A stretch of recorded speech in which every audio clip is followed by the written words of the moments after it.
In the second race, second half, the early double, scratch the 2, Obi-Wan Kobe, the 2, and the 5, Dance Champ. Scratch the 2 and 5 out of the second. In the second, the 7, Risky Lightning, will be driven by Harrison Levan. Harrison Levan to drive the 7, Risky Lightning, in the second race. Third race, number 4, Sugar Loaf, Clifton Bell drives. Clifton Bell driving the 4, Sugar Loaf. On to race 6, scratch number 2, Ballard Einstein. Scratch the 2, Ballard Einstein, in the 6th. Eighth race, number 1, Jimmy L. Racing on the medication Lasix. Jimmy L on the medication Lasix. The driver will be Hank Levan. Hank Levan, the 1. Jimmy L. Number 3, Doo-Wop Bobby. Make the driver Drew Neal. Drew Neal to drive the 3, Doo-Wop Bobby. On to the 9th race. Note the entry, the 1, 1A, the 2, 2A.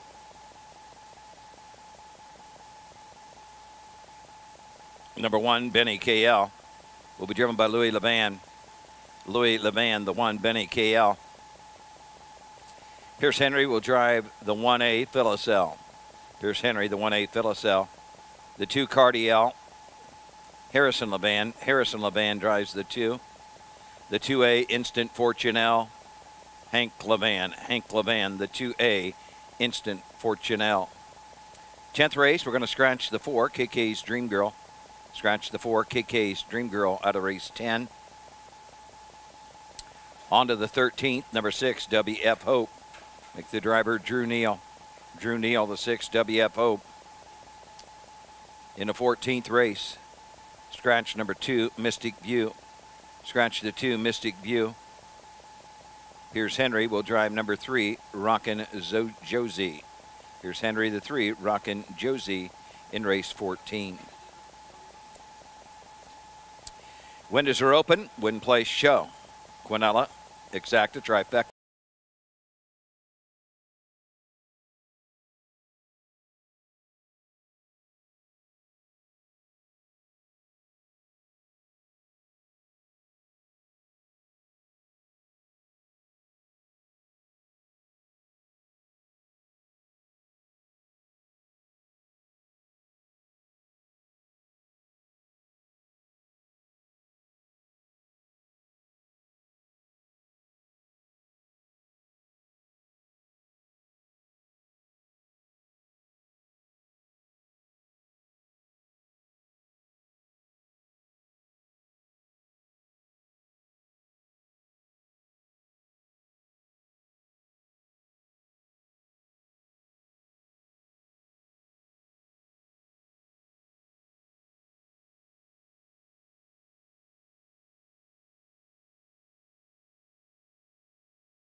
The Ohio Harness Horsemen's Association presents Ohio County Fair Racing. Ohio County Fair Racing is presented by the Ohio State University Veterinary Medical Center, Big D Tack and Vet Supply, Cool Winds Farms, thestable.ca, and Midland Acres. Now let's go trackside for all the action.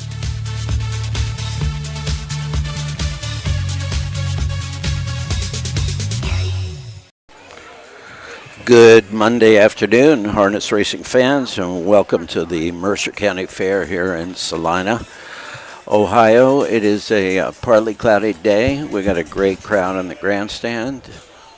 The Levan family has a tremendous amount of horses, including 4 in one race today. I was just saying to Matt, the media magician next to me over here, I'm Michael Langer, by the way, that they could have called this one Levan Day. When I was pulling into Celina, there were 2 trailers heading out, and I thought maybe they had canceled the races because of all the rain they had, and then I figured it might be the Levan's going to pick up another load. Oh, yeah, quite possible. Quite possible. As you know, Hank Levan and his stable have been pretty dominant throughout the county fairs season to date, and we would expect a little bit more from him this afternoon. Like we said, it's a little cloudy, very, very light breeze, good crowd in the grandstand. First race will be up in just a couple of minutes. Let's give you a summary of the races for this afternoon. We have 13 in total with purses close to $100,000 for today, which is a great Monday afternoon. There will be 2 divisions of a 2-year-old filly pace, 2 divisions of a 2-year-old colt pace, 3-year-old filly trot, 2-year-old colt trot, 3-year-old colt trot, 1 division each, 3-year-old colt pace. There will be 2 divisions, and 2-year-old filly trot, there will be 1 division. And we also have a signature series, 4-year-olds and up. There will be 2 divisions for that, and there will be 1 division of a 4-year-old and up trot signature series, and 3-year-old pace will close out the day with just 1 division. Drivers listed for the most starts today include Brandon Bates, although I did see a driver change earlier that I think he was listed on. Hank is in 9 races. Hank Levan listed in 9 races today. Cameron McCown, 6 races today, and David Ward is listed in 7. We mentioned earlier, Hank's got a ton of horses. Levan family are represented in 8 of our 13 races this afternoon. So let's go through the entries for the first. The horses should be out pretty soon. We're going to start with a 2-year-old filly pace. This is 1 mile. Purse is $6,400. David Ward has 2 up on the rail. Number 1, trainer is Terry Groves. Harry Allop and Lee Groves from here in Ohio are the owners. David's horse has had 4 starts this year. Hasn't placed in the money yet, but won a little bit of cash for finishing 4th or 5th. David is having a strong performance for driving. He's in the money 50 out of 93 starts so far this year. That's over half, which is outstanding. So we'll keep an eye on him. Number 2 is Fancy Dragon. Rocky Ward is the owner, trainer, and driver. Rocky's from down in Aiken, South Carolina, which some of you may be aware is a great winter training track area for standardbreds. This is a really, really nice filly. They paid $14,700 for at the sale last year. She's a Fear the Dragon. The mare is Fancy Filly out of Western Hanover. 6 starts this year and 1 first-place finish. Number 3, Rockin' Rael with Hank Levan. Hank is the driver and trainer. The Levan stables are owners, along with the Hillefingers from Ashland and some folks from Woodstock. 11 starts this year, 10 out of 11 in the money, $12,269 in earnings. 202 and 3 mark at Eaton Fair. Another Fear the Dragon out of the mare Rockonomics by Rock and Roll Hanover. You can see the breeding here is pretty good. $8,000 purchase at the sale. Number 4 is Seaside Hottie. We have a driver change there from Ronnie Gillespie to Drew Neal. Ryan Miller is the trainer, and the Millers are the owners of Seaside Hottie. She was purchased for $60,000. As a yearling, she has a mark of 201 and 3, 6 starts this year, 1 win, 2 seconds. She is down by the seaside out of the mare Hot Lemonade by Rock and Roll Hanover. Number 5, No Foolin' in April, Adam Short, owner, driver, trainer from down in Xenia, 5 starts, 1 second, 2 thirds. And there she is again with Cameron McCown for Kent Wilcox. And that's the 6, and let's take a look at the lineup coming out for the first. $38. This division for $6,419. Like it in memory of Richard Byer and Adam Harner in the Mercer County Harness Horsemen's Association. These are the horses for the first. The 1, Tura Up, driven by David Ward. Rocky Ward drives the 2, Fancy Dragon. Number 3, Rockin' Rayleigh with Hank Levan. Drew Neal will drive the 4, Seaside Hottie. Number 5 is No Fool in April, Adam Short. And number 6, there she is again, Cam McCowan in her sulky. Hey, Matt, could we turn my volume down a little bit? I'm not sure which one it is. Let's see. I'm going to be. Is that it? Yep, Right, yeah. Perfect. Thank you. There we go.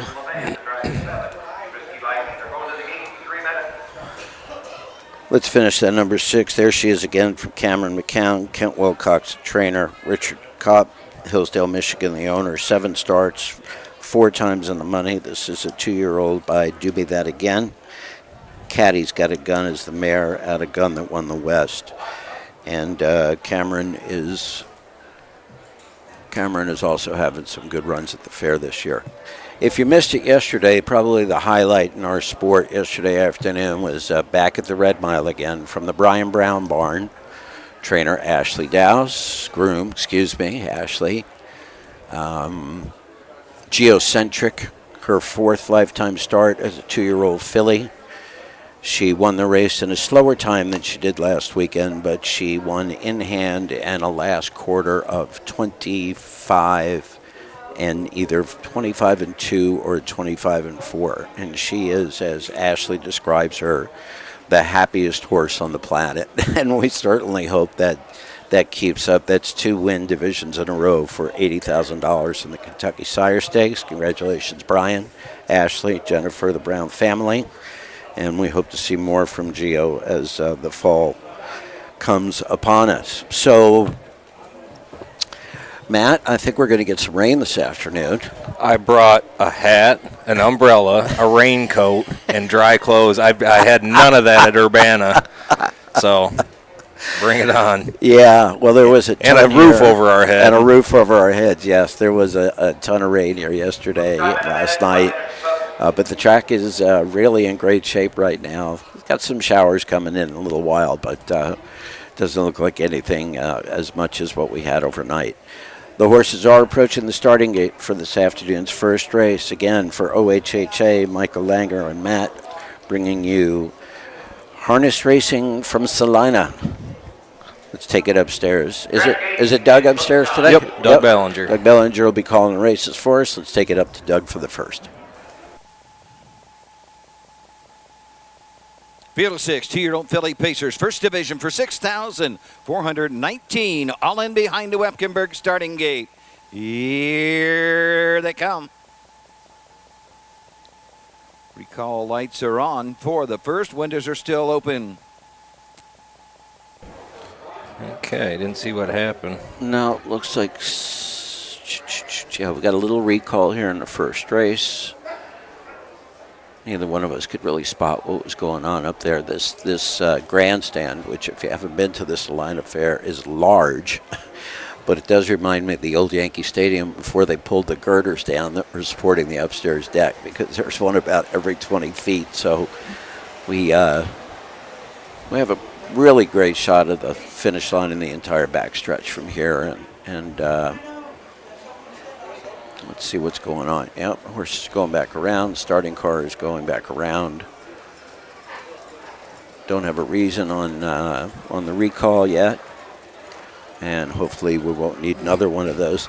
The setup here at the track is really great. There are 2 large video screens at each end of the grandstand that everybody can see clearly all parts of the race. Somebody should send a picture of this down to the folks in Oak Grove, Kentucky, where they don't have an infield tote board or camera or anything to watch the races outside. But they actually bring those in for the concerts here and then just let us use them for the harness racing. Is that what it is? Yeah, pretty nice deal. That's really cool. That's the kind of cooperation that keeps these things as important as they are to the local communities and to all the county fairs and for the harness racing. And the horses are back towards the starting car. Let's try this again. For the first.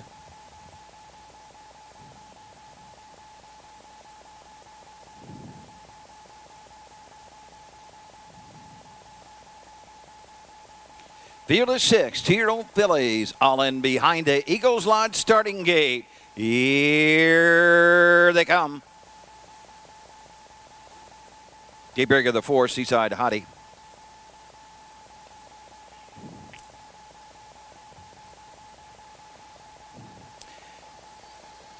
And her off, sent for the lead on the outside. No Fooling April between horses. Rockin' Rayleigh comes out in second to the inside. Fancy Dragon protecting that inside position. Turner Up comes out in fourth. There she is again. Finds a spot fifth. The early trader is Seaside Hottie as they make their way to the opening 8. Down the backside, Fancy Dragon shows them by 2. No Fooling April is next. Rockin' Rayleigh third. Turner Up fourth. Some 6 lengths off the lead. There she is again, is second to last in fifth. And trailing the field, Seaside Hottie is sixth and last, racing 10 lengths from the front as they go by the opening quarter. They're into the turn. Fancy Dragon has them by that mark in 29 3 and leads No Foolin' April by 5. Next is Rockin' Rayleigh racing fourth. Turra Up racing fifth as there she is again. And Seaside Hottie can see them all as they pass the stand for the first time. They come to the half. Rocky Roared and Fancy Dragon by 2, racing next and second at the half. No Foolin' April. First up, there she is again.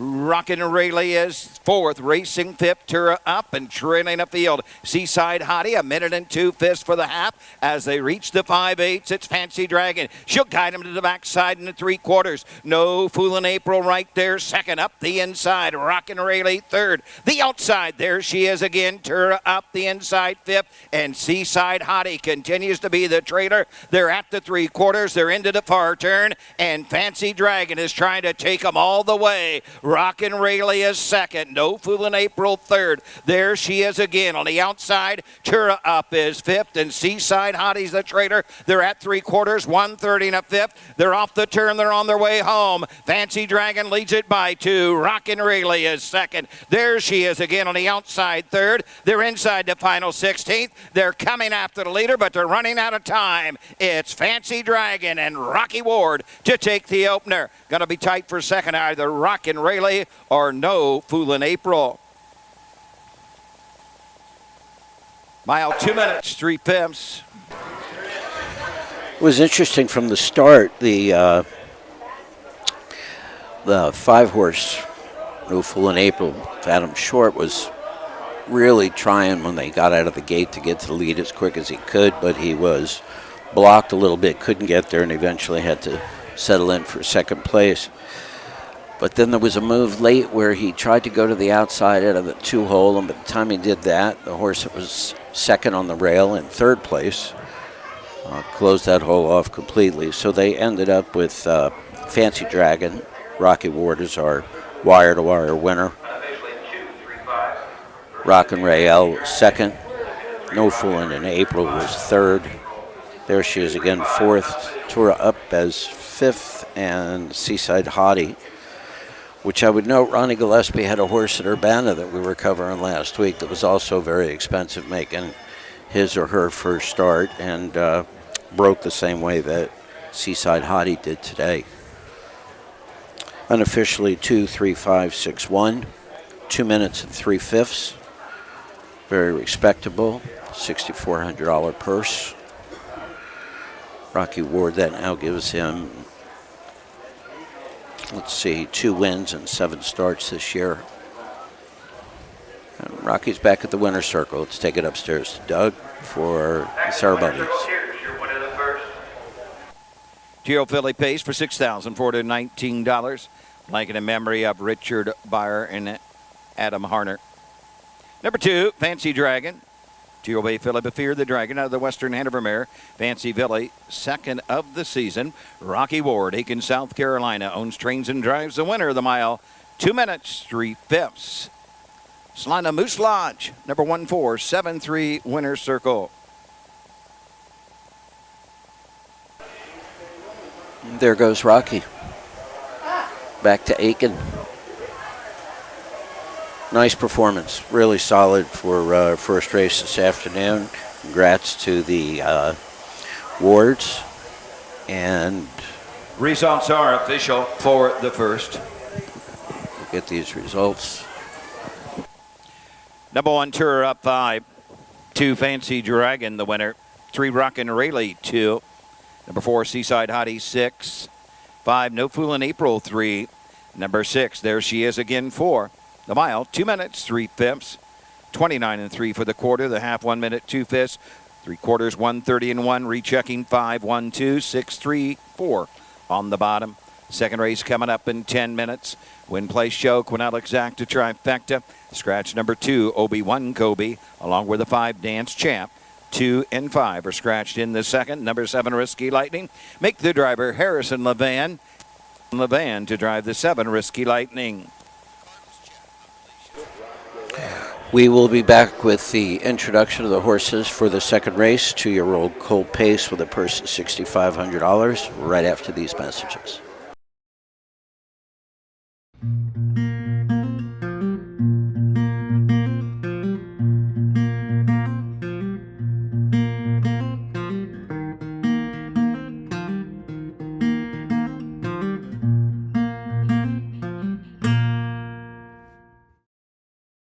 The first ever Mercer County Fair was held in October of 1852.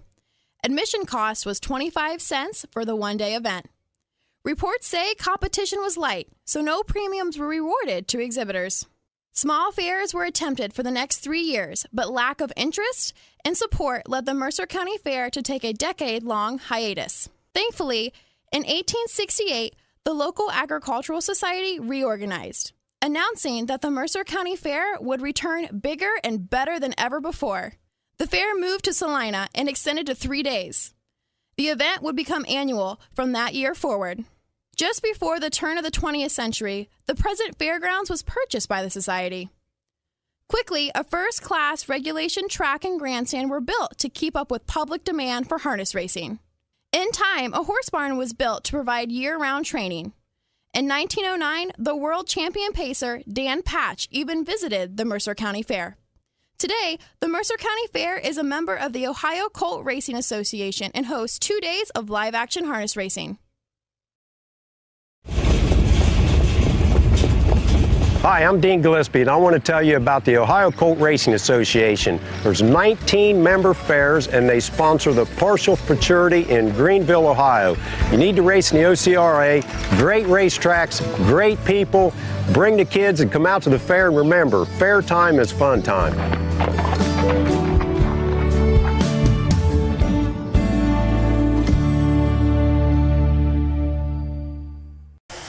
You know what today is, don't you, Matt? Monday. Today begins the 38-day countdown to the Little Brown Jug on September 21st. And based on what's happening around Canada and back east and Lexington and here in Ohio particularly, let's say the Little Brown Jug this year could be quite interesting. We've mentioned a couple of weeks ago, covering one of the fairs, that they have increased the purse for the first time to make it the richest harness pace in the United States, with a purse of $1 million this year.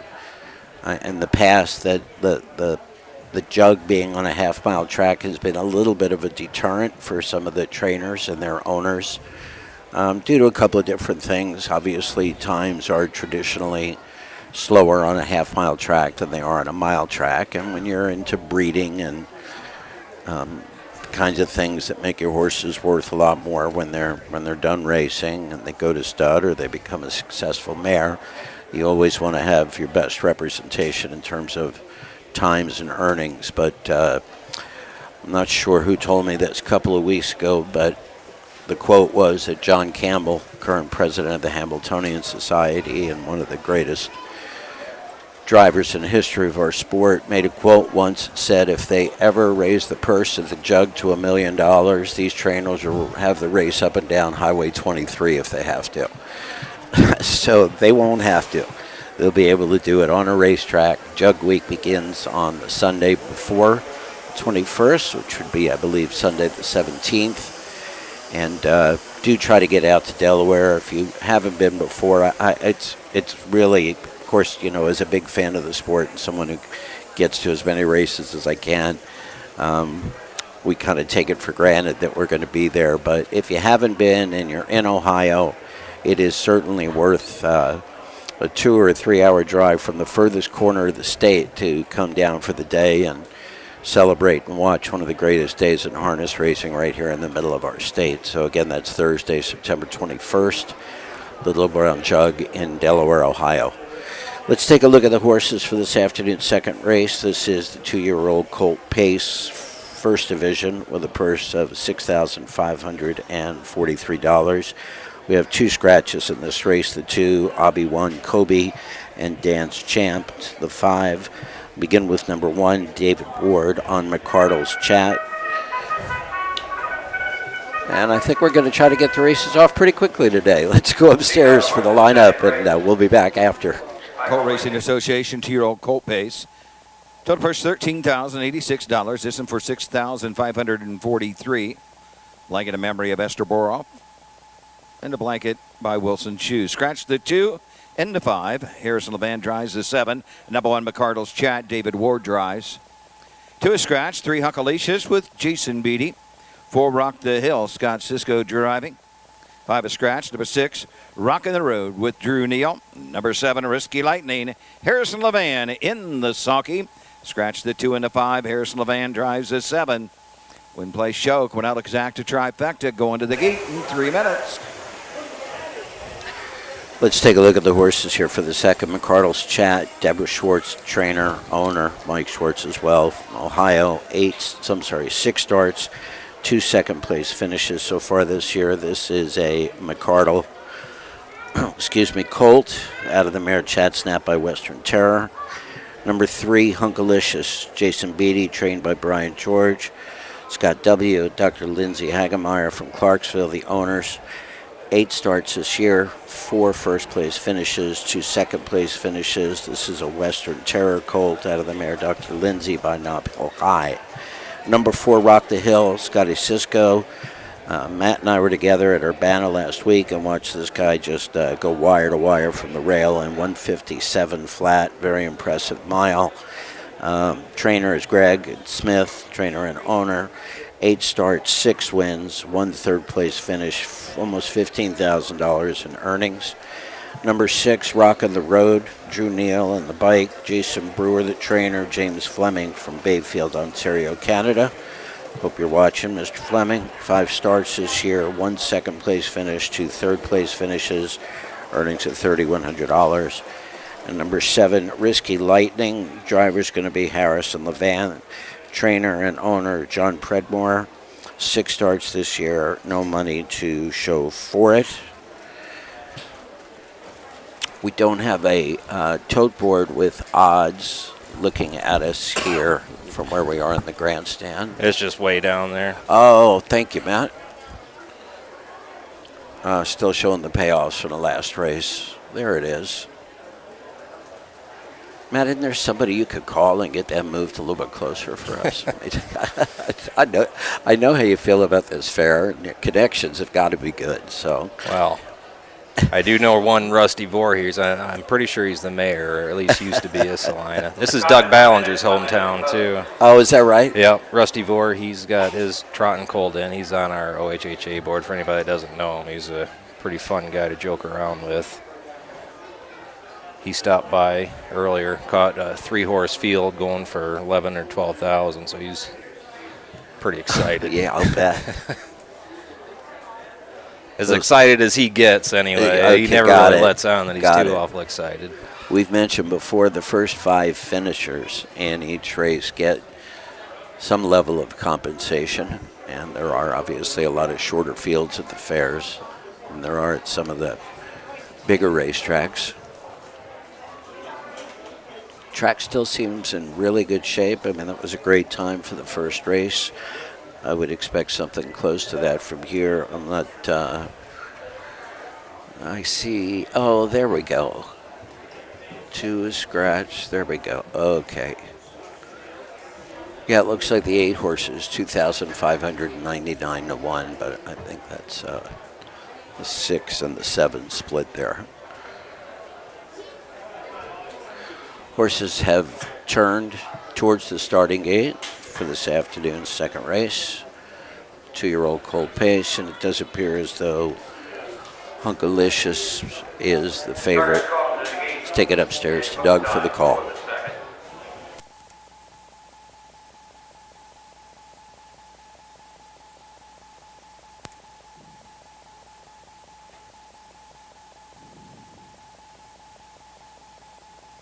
Second race scratched down to a field of 5, all in behind the Eagles Lodge starting gate. Here they come.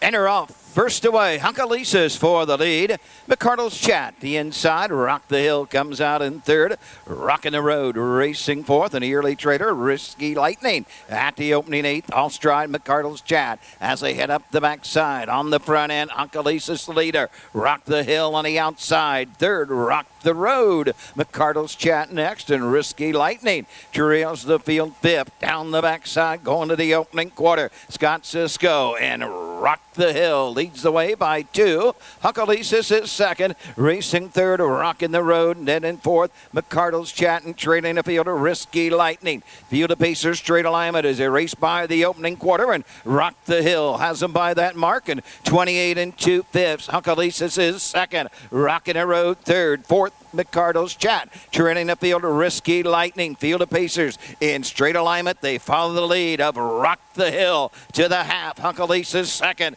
Third, Rockin' the Road. Fourth, McCardle's Chat. Risky Lightning trailing the field. Halfway home, they're by the half in 58 4. On to the 5/8. It's Rock the Hill. Second, Hunkalicious. Rockin' the Road is third. Racing fourth, McCardle's Chat. Risky Lightning is fifth. He's 8 lengths from the front as they head up the backside. Rock the Hill has the lead. Hunkalicious right turn ready to pop second. Third, Rockin' the Road. Fourth, McCardle's Chat trailing Risky Lightning. He's now a dozen from the front as they move into the far turn. Rock the Hill and Scott Cisco guide him around that far turn, leading Hunkalicious by a length. It's 3 back to Rockin' the Road third. McCardle's Chat is fourth, 129 4. They arrive at the top of the stretch, and Rock the Hill leads the way as they come off the turn. Hunkalicious is second, coming to the line. No doubt about this, and it's Rock the Hill. Hunkalicious second. Rockin' the Road will be home third.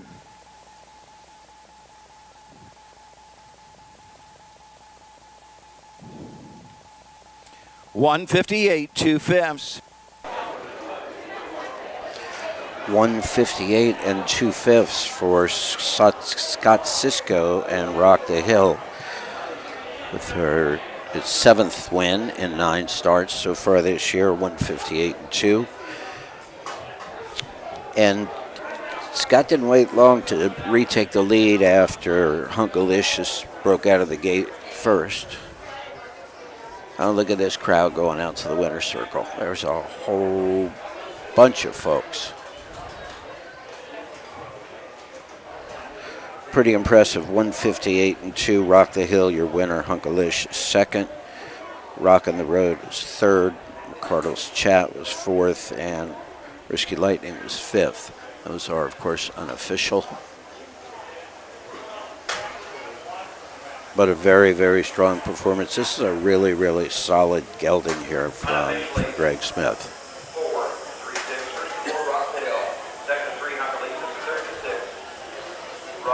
3, 4, 5, 6, 7, 8, 10, 11, 12 folks gather in the winner's circle waiting for Scott and Rock the Hill to come back for a picture. Again, that's a 2-year-old colt pace. 7 out of 9 wins so far this year for Rock the Hill. That is a Racing Hill gelding.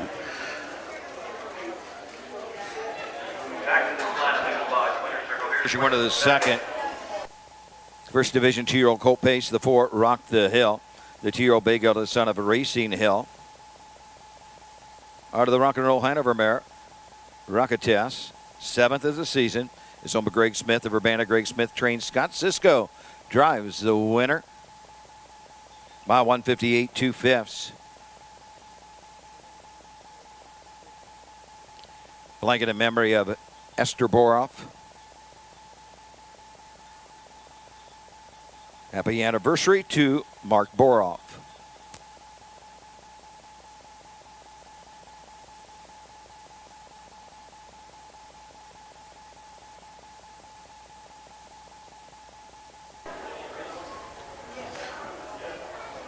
I don't know how they get that dirty when they cut the mile and there's nobody in front of them. Might not be from today. I'm kidding, Scott. No, you know what? As many times as they get in the car and drive around in different their colors, and who knows? He could have had 2 fairs and 7 starts in different outfits yesterday, or the same. The happy Winter Circle gang is making their way back into the grandstand. Scott is headed back to the barns. McCardle's chat for 2 was scratched. Number 3, Hunkalisis 2. 4, Rock the Hill, the winner. 5 was scratched. Number 6, Rockin' the Road 3. 7, Risky Lightning 5. 158 2/5 winning time. Fractions of 28 2, 58 4, 129 4. Top down, 4 scratch 2, 1 scratch 3, 5 on the bottom. Consolation payout on the early double.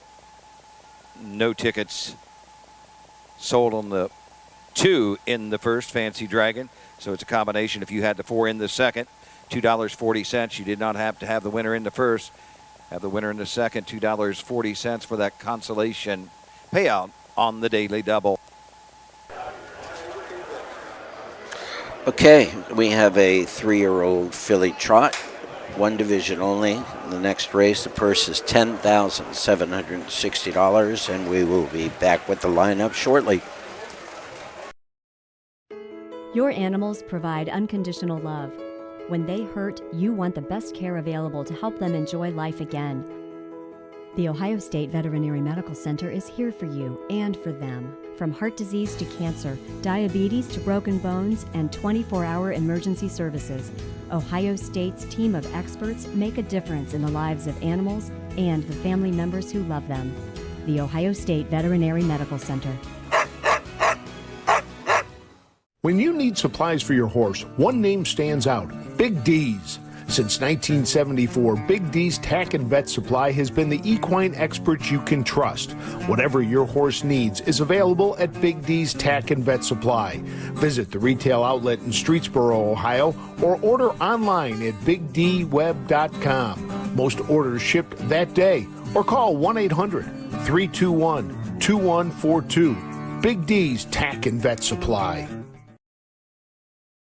Cool Winds Farm in Lima, Ohio is a full-service standardbred breeding facility that specializes in stallion management. Cool Winds Farm stands the popular Dancin' Yankee, whose first crop of 2-year-olds are now racing. Cool Winds also welcomed Western Fame to their stallion barn, who won nearly $2 million competing against the best pacers of his generation. Be sure to inspect the Cool Winds yearlings at the Ohio Selected Jug Sale at Pickaway on Friday, September 15th. Horsemen's Association presents Oh, checking out the matinee from Sorry. here instead of the live view. I didn't mean to, but It's on there somewhere. we got it. Yeah, we're here somewhere. Starting to rain a little. I sent Frank a text. I'll pass along. I'll keep an eye on my phone if I hear anything about Zanesville or Troy. Last time I looked at a radar, there was a lot of storms popping up all across the state. So Yeah. Okay, Zanesville is canceled, going at 2, postponed, going at 2 tomorrow. As far as we know, Troy is set to go. Frank is en route to Troy now, and I believe one Mr. J. Wolf will be joining Frank at Troy. I don't know, can't remember how many races they had down here, or down at Troy. Maybe 10 or 11.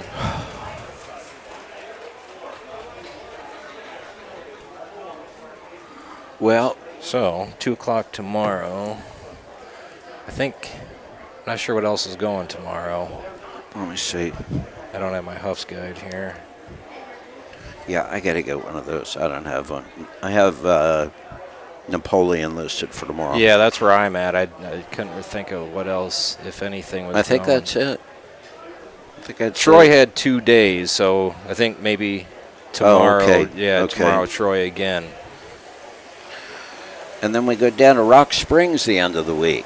I'll be down there with Frank covering the races on Thursday and Friday. I've heard that place is pretty interesting. wild. Yeah. Yeah, I've heard the I same watched the thing. races from there last year, and the drivers were really, I mean, they were like too wide going into the turns. I mean, it's that tight. You can't be on the rail. Frank described the racetrack to me as a safety pin.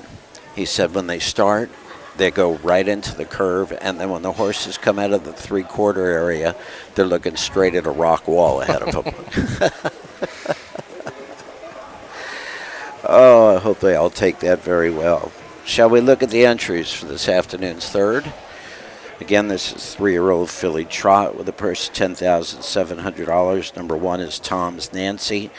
Pierce Henry in the bike for Chad Williamson. Claude Richard Estelle from Oakwood, Ohio is the owner. 11 starts this year, 7 out of 8. Let's let Doug do the official intros on the track. We'll get back with horse details in a moment. Back for the third race is the 3-year-old filly trot for $10,760. Blanket in memory of Lois Combs. Second place blanket, WX3 Properties Field of 5. Clifton Bell will drive number 4. Number 1, Tom's Nancy. Pierce Henry drives. 2, Fantastic L, driven by Hank Levan. Number 3, Crazy But Classy, Pat Malloy Jr. Clifton Bell drives the 4, Sugarloaf, and the 5, Context Fashion, Emmanuel Miller in her sulky.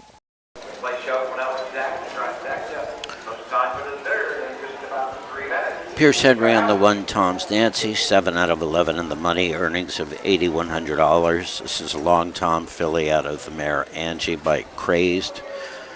Number 2, Fantastic L, Hank Levan, Levan Stables, Perry, Woodstock, Ohio. Hank is trainer, 19 starts, 10 out of 19 in the money, and $44,000 in earnings with a mark of 54-4 at Northfield.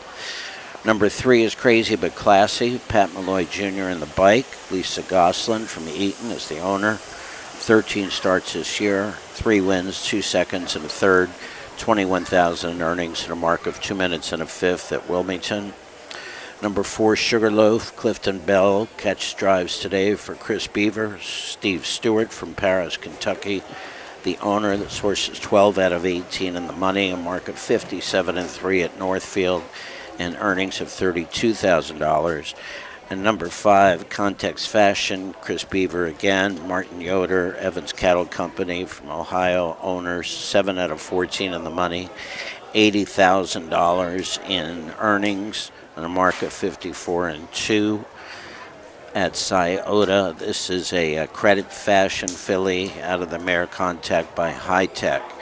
I'm not sure where Emmanuel Miller and Chris Beaver won the most of their money to get to that $80,000 mark. And looking at the program, which only goes back about 6 races, there's certainly 2 wins, a second and a couple of fourths, but somewhere before that, there had to have been a bigger race that he finished first or second, and that got up to his money. Pierce Henry driving the 1 horse this afternoon. Pierce is having another really successful summer in terms of his driving percentage. We've mentioned this before. If your driver comes in first, second, or third in close to half of the races that he drives, then you got a good driver in your hand. And Pierce Henry has been first, second, or third in 94 of the 187 races that he has been in, which is slightly over 50%, and that says a lot for him. His trainer, Chad Williamson, still looking for his first win of the year. Again, that is the Long Tom filly out of Angie and Crazed. Crazed turned out to be a great sire. 5 horses, 1 mile trot, all young ladies. Fantastic L coming off a track record performance there at Urbana for 3-year-old trotting fillies. Oh, that's right. Yeah. That's right. She is sharp right now.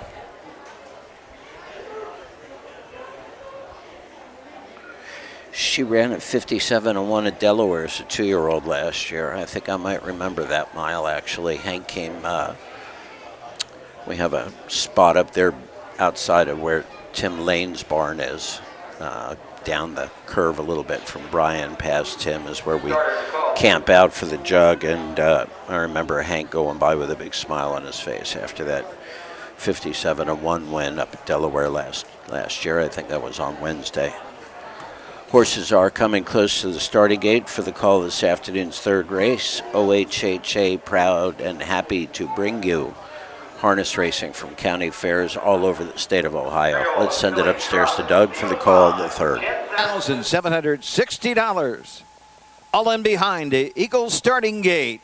Here they come.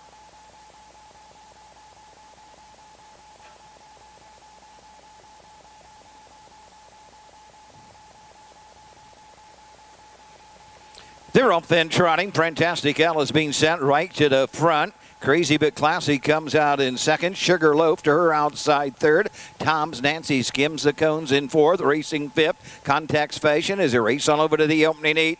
Trotters at the opening 8th, and the leader is Fantastic L, leading Crazy But Classy by a length and a half. Then it's 3 back to Sugarloaf third, another 2 to Tom's Nancy fourth, another 2 to Context Fashion, who is fifth and last. And Context Fashion is about 8 lengths from the front end, and Fantastic L and Hank Levan take the filly trotters by the opening quarter in 30 2 fifths, followed closely by Crazy But Classy. Tracking those 2 leaders, Tom's Nancy is third. Racing next is Sugarloaf around the turn. Context Fashion is the traitor. They pass the stands for the first time and come under the line with the lead. Fantastic L, Crazy But Classy right there second. Sugarloaf is next. Moving to the outside, Context Fashion now fifth, now fourth, now third on the outside. Tom's Nancy is shoveled to fifth and last. They're halfway home, and Fantastic L has them at that mark in 101 to the 5/8 they go. It's Fantastic L by 2. She'll guide him on over to the 3/4. Crazy But Classy is next. Context Fashion closing in on the leader with every stride. 3 back to Sugarloaf fourth. Fifth, Tom's Nancy, midpoint of the backside. Fantastic L has the lead. Crazy But Classy second. Context Fashion the outside. Sugarloaf and Tom's Nancy trails. They're into the far turn. They're by 3/4, 130 and a fifth. And she opens up with every stride. Fantastic L by 5. Now 6. Now 7. She's off the turn. She's on her way home. It's all Fantastic L. Crazy But Classy is second. On the outside, Sugarloaf and Context Fashion coming to the line. Fantastic L has closed the door on this field.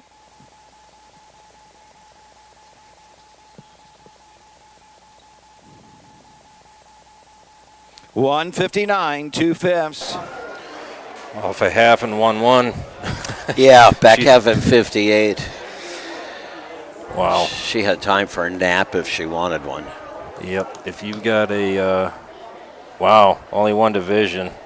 Yeah. She's one you want to miss, I think, if you have a 3-year-old filly trotter in the OCRA right now. Absolutely. Wow. Wire to wire without a problem for Fantastic L. Crazy But Classy, Pop Malloy in second.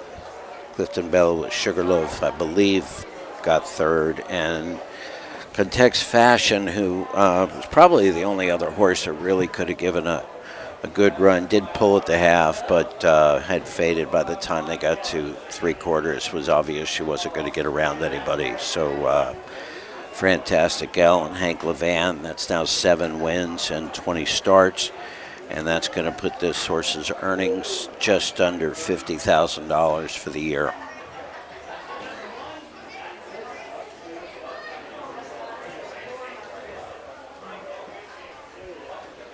And we've got relatives and friends and family and owners on their way out to the winner's circle.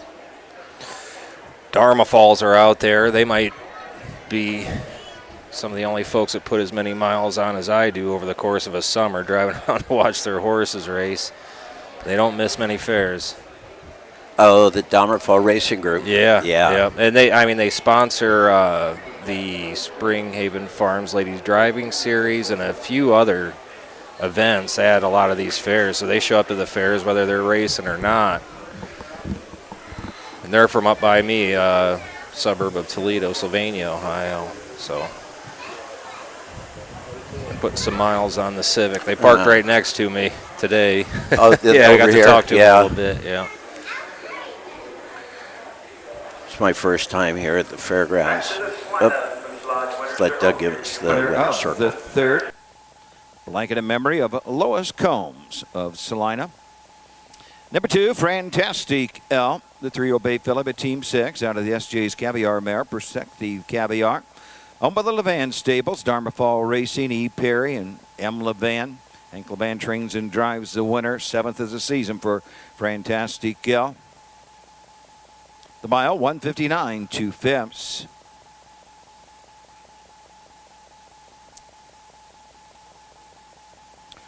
Results are official. Number 1, Tom's Nancy 5.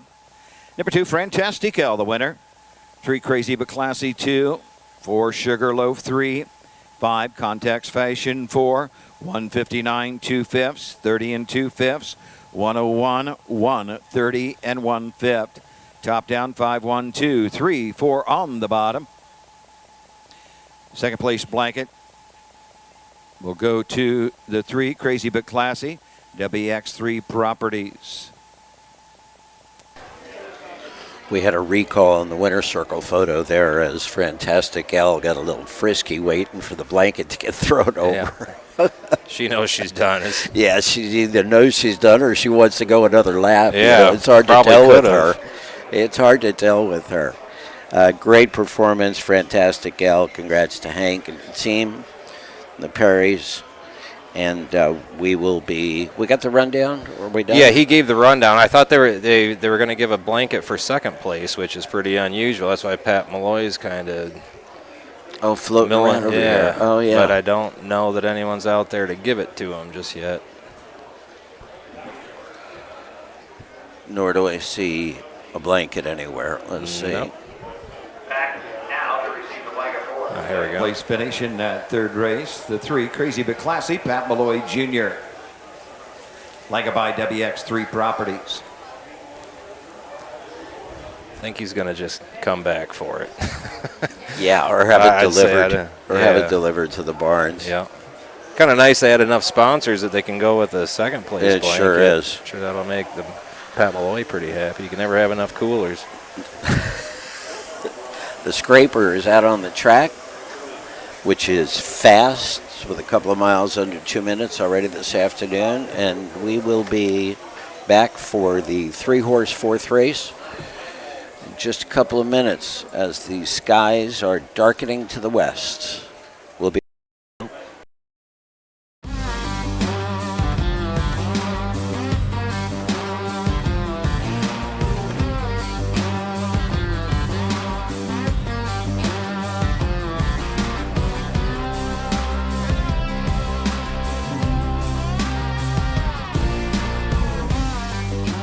Do you want your horse to shine in the winner's circle? Feed DAC Oil. It makes a world of difference. The thrill and excitement of Grand Circuit Racing returns to the Delaware County Fairgrounds. Make plans now to attend the 77th Little Brown Jug. You win the Little Brown Jug! Little Brown Jug Week starts Sunday, September the 18th with the 77th Little Brown Jug Thursday the 22nd. Visit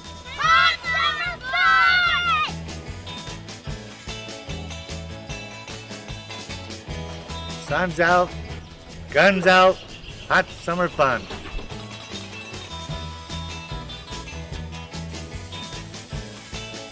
Hot summer fun. Hot summer fun.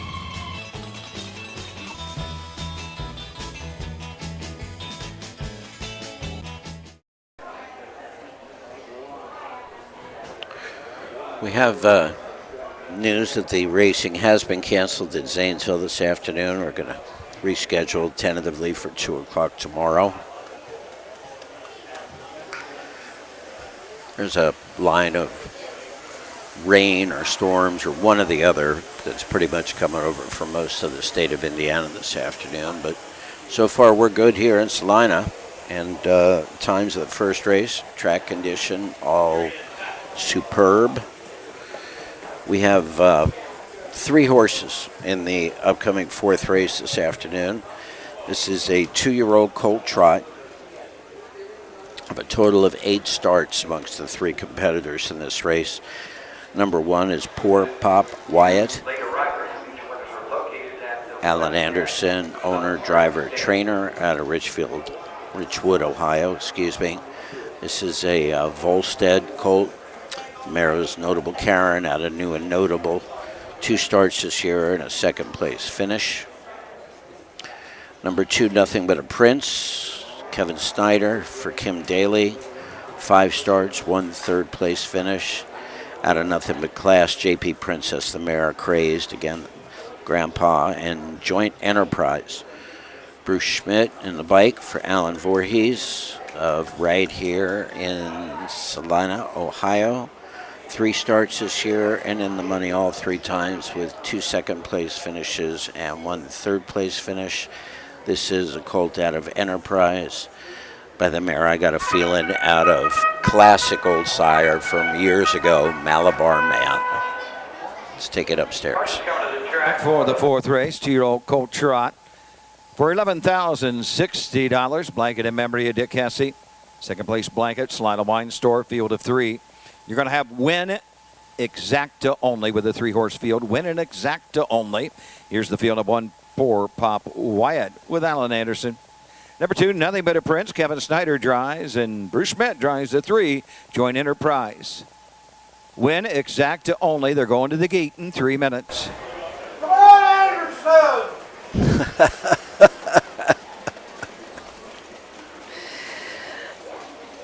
Alan Anderson on the 1 getting a rousing sound of support from a friend in the grandstand.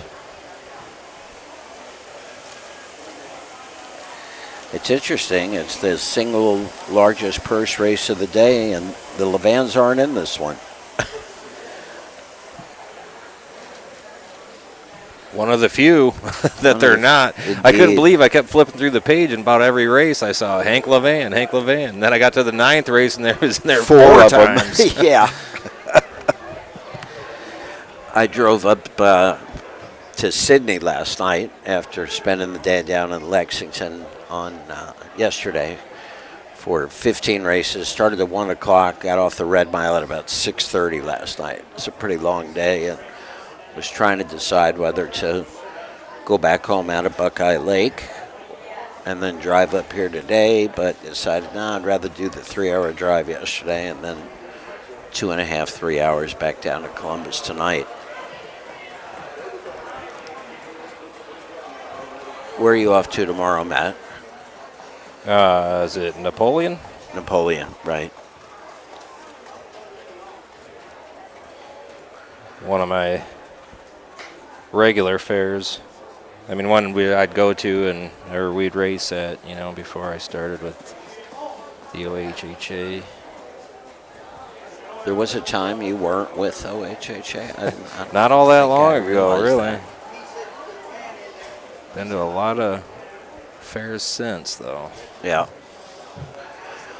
We get to all of them, folks. About 125 on the schedule. We go, I believe, into early October at Lancaster, excuse me.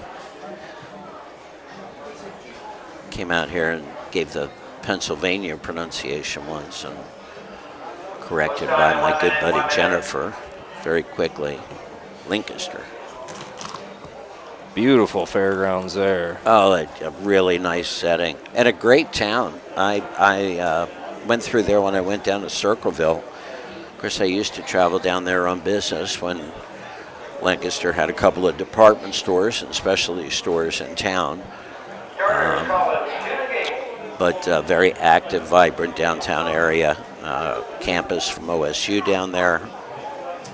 Giant fairgrounds on the north side of town.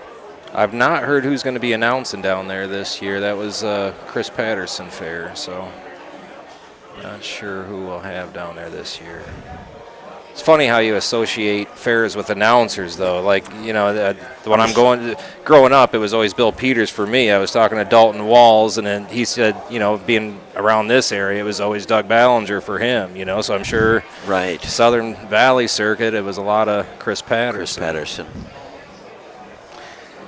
The 3 colt and gelding horses are making their way towards the starting gate. And we will send it upstairs to Doug for the call. This afternoon's 4th, again, 2-year-old colt Pace, purse of $11,060. Alan Anderson, Kevin Snyder, and Bruce Schmidt. 1, 2, 3. $11,060. All in behind the gate. Eagles Lodge, number 1291, sponsor of the starting gate this year. Here they come.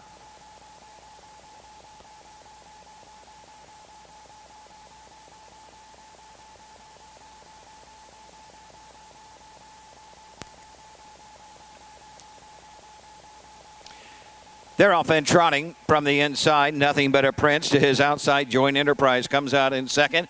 Poor Pop Wyatt will be the early trader third as they move into the turn and head on over to the opening 8th. Joint Enterprise hung on the outside. Nothing but a Prince on the inside. They're stride for stride. Neither will give an inch as they head up the backside. The inside, it is nothing but a Prince. The outside, Joint Enterprise now puts a head and neck in front. He's won the early battle. Poor Pop Bryant racing third. Straight alignment going to the opening quarter. Joint Enterprise has a lead and has it by 2. Nothing but a Prince is second. Poor Pop Wyatt trails the field third. 30 and 4/5 as they race around the turn. Joint Enterprise, the 2-year-old brown colt by Enterprise. Looking for season's win number 1. Leads it by 2. Nothing but a Prince is second. Poor Pop Wyatt is third as they pass the stands and come on over to the half. Bruce Schmidt and Joint Enterprise will guide them on over to the half with a 2-length lead. Nothing but a Prince is second. Poor Pop Wyatt racing third. He is about 5 from the front. They're halfway home, and Joint Enterprise has him at the half and moving into the turn. He's halfway home in 103 and 2. On the 5/8 they trot. Still Joint Enterprise. Nothing but a Prince is second, trotting third. Poor Pop Wyatt as they come down the backside. The leader, Joint Enterprise, still but 2. Nothing but a Prince. Poor Pop Wyatt is second. All over to the 3/4 they go. Joint Enterprise but 3. Nothing but a Prince and Poor Pop Wyatt trails the field. They're into the far turn. Joint Enterprise extends the 5. Nothing but a Prince second. Poor Pop Wyatt is third. Midway round the turn. Joint Enterprise 3/4, 136. For Joint Enterprise, it's now a 7-length lead. Nothing but a Prince is second. Poor Pop Wyatt will move to the outside third. They come to the top of the stretch, and Joint Enterprise turns for home, leading the field by 8. Nothing but a Prince is second. Poor Pop Wyatt is third. Coming to the line, it's all Joint Enterprise.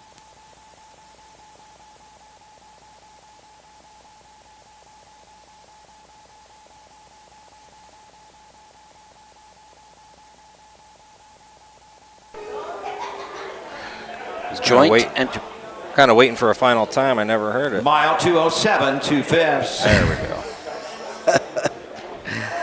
Joint Enterprise, Bruce Schmidt, the bike for Alan Voorhees. 207 and 2. It's a little battle amongst the 2 and the 3 when they got started. I you know, you look at something like that in a 3-horse race, and the first thing you say to yourself is, okay, guys, who cares? Sit first or sit second, but don't use it all up when you don't have to.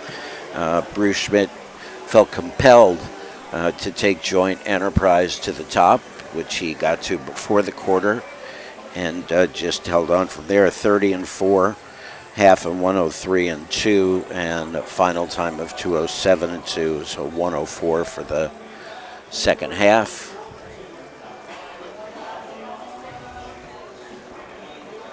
I see a lady in uniform assisting the group headed out to the winner's circle.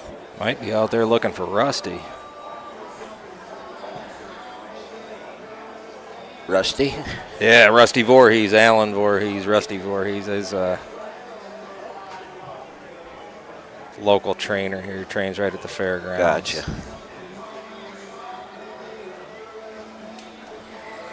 Very impressive. Pretty much wire to wire after the first eighth.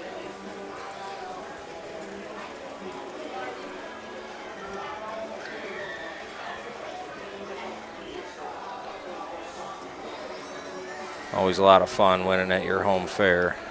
Gotta be. So it's fun winning anywhere, but yeah, of course. Of course.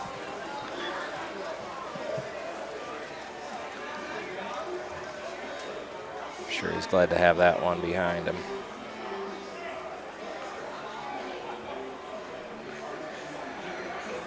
Bruce making his way back, I believe. I guess it's him coming out of the trees, is it, Matt? Yep. Yep. There we go.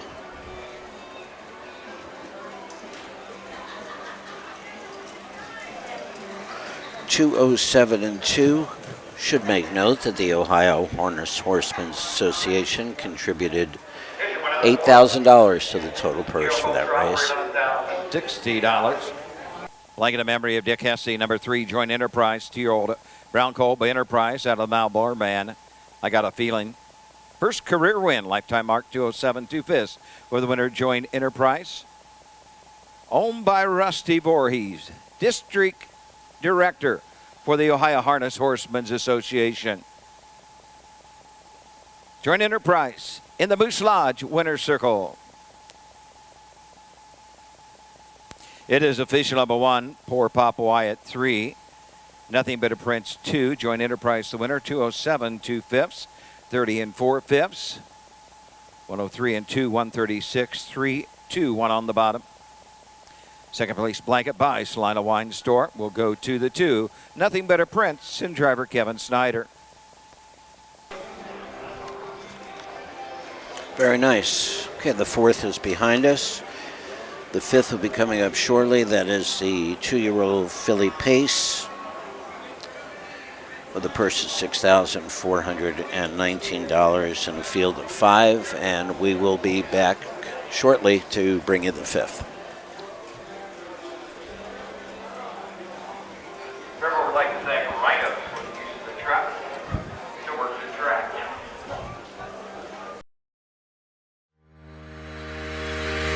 Own a little and love it a lot. TheStable.ca is an award-winning fractional ownership operation. Buy as little as 1% of a racehorse and experience 100% of the thrill. TheStable.ca makes ownership easy, accessible, and affordable. Communication and customer service are at the heart of everything we do. Get started at TheStable.ca.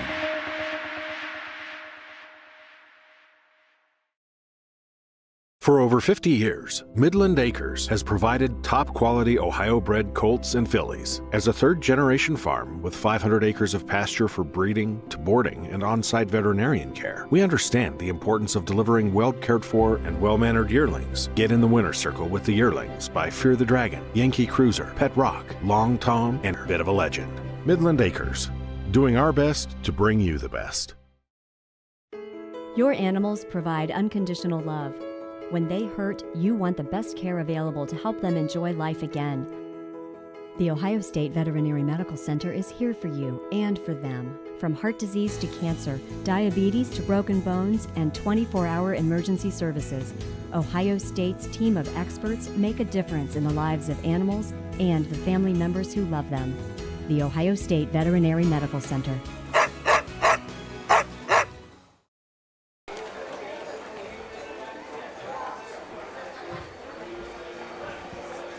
We're back. I'm back. Michael just jumped off for a minute. Mutual payouts for that last race was $210 for the win, and the exacta paid $3.60. 5-horse field coming up, race 5. Looks like no changes, or at least none that I got. Let's see who's on Facebook. I'd like to thank everybody for tuning in and watching, sticking with us through some of the difficulties. I know it can be frustrating. Let's see, we got Scott Tarleton from Scott, Ohio. Michael Young, Cheektowaga, New York. Jennifer Main, Kathy Clark. Craig Moore, Thompson Stables. Craig Bowman.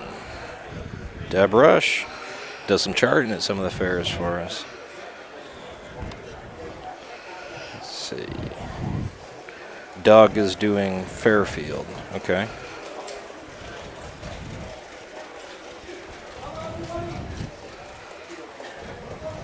Karen Warren, Merck Krager, DeLand, Florida.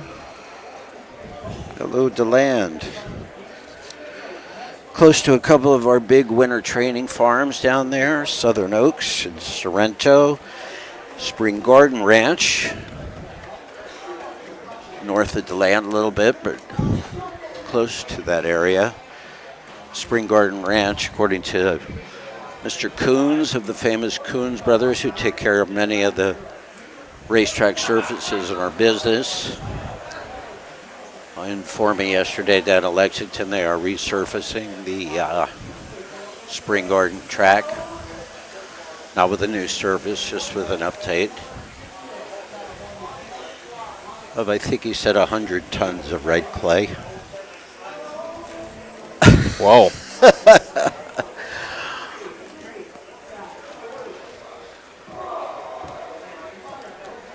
Are you going anywhere tomorrow? Sorry? Are you working tomorrow? Are you going to any fairs tomorrow? No, I think I'm good till Rock Springs. I have no idea who's coming to Napoleon with me. Hopefully someone. Is that up this way? It is, right? Yeah, yep. I mean, relatively, this side of the state. Daytime? I think 6 or 6:30. Honestly, I don't look until that morning. And I get it. See where I have to be and what time.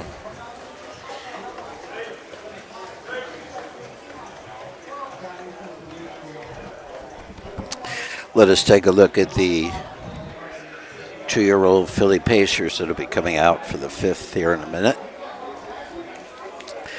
Number 1 is Holden Mama L. Hank Levan. Driving, training, and ownership. 6 out of 13 in the money. This is a pet rock filly out of Shake What Mama Gave You by Artificial.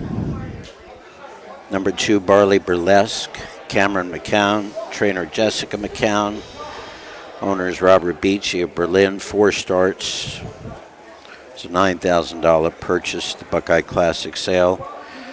Number 3, Gorgeous Ivory, Doc Holliday, Kenny Holliday and the bike. The trainer, owners are Renee Lesko, the Crazy Parrot Farm of Frisco, Texas. Good afternoon, Texas. 8 out of 9 in the money, $14,000 in earnings at a market 201 at Wilmington. Number 4, She's a Dancing Fool, Steve Bowder, who's the trainer.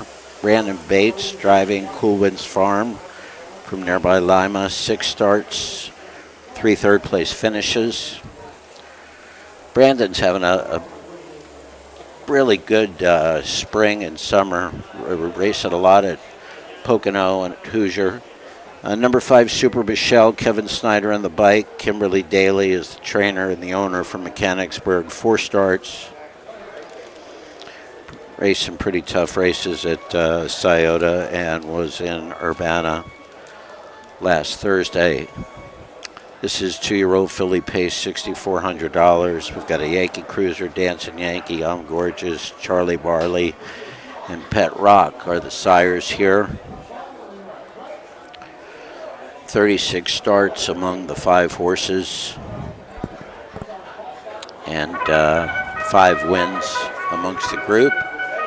Let's turn it over to Doug for the introductions of this afternoon's 2-year-old filly pacers in the 5th.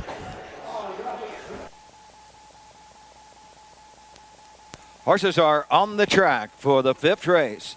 2-year-old filly pace, second division, $6,419. Like a by Celina Moose Lodge, number 1473, a field of 5, number 1 Holden Mama L. The driver is Hank Levan. Number 2, Barley Burlesque, Cameron McCown drives.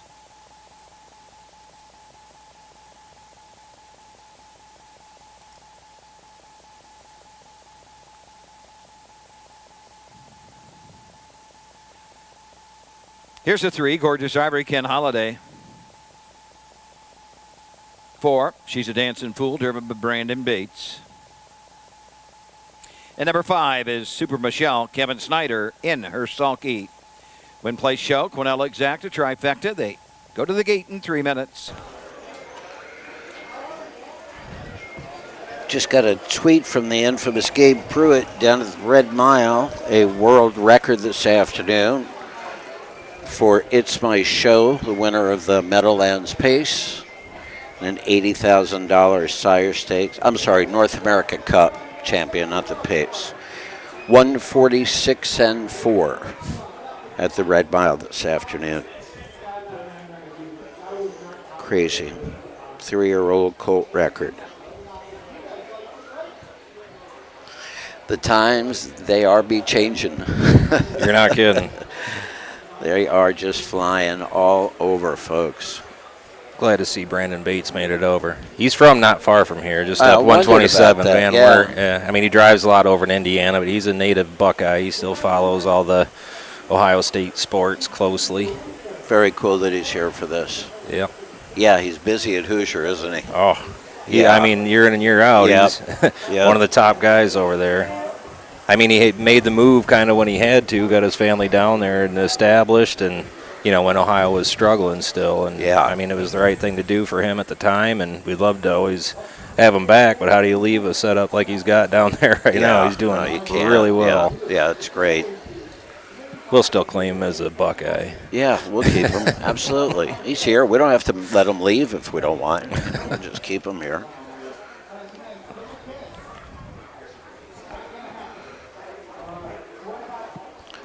So there's 5 of them here. I can't really guess too much about the tote board from our angle, but it looks like Kenny Holliday's Gorgeous Ivory is the favorite, I think, at 8-5. Now we got 3-5 on the 1. Okay.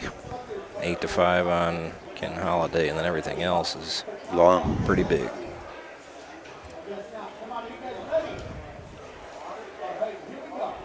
Starter is called to the gate.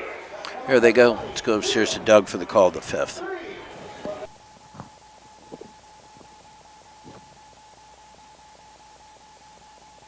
Gates rolling. It's post time. Field of 5, 2-year-old filly paces for $6,419. Behind the Wepkenberg starting gate, sponsored by Eagles Lodge, number 1291. Here they come.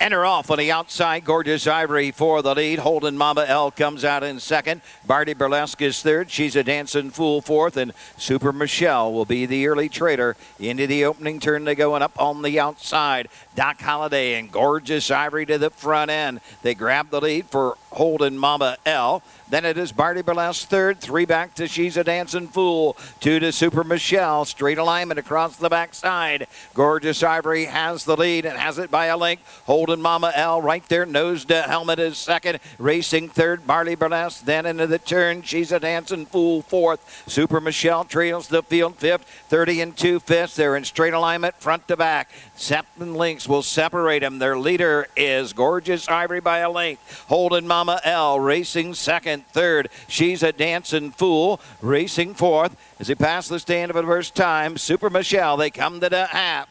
With the lead, Gorgeous Ivory has it by a length. Holden Mama L second. Barty Burlesque third. Fourth, She's a Dancing Fool. Super Michelle continues to trail as they race past the half. They're there in 102. They're on their way to the 5/8 with Gorgeous Ivory in command. Holden Mama L gets the 2-hole trip. Barty Burlesque is third. She's a Dancing Fool fourth. Super Michelle trails the field across the backside. Gorgeous Ivory. Holden Mama L takes a peek to the outside land.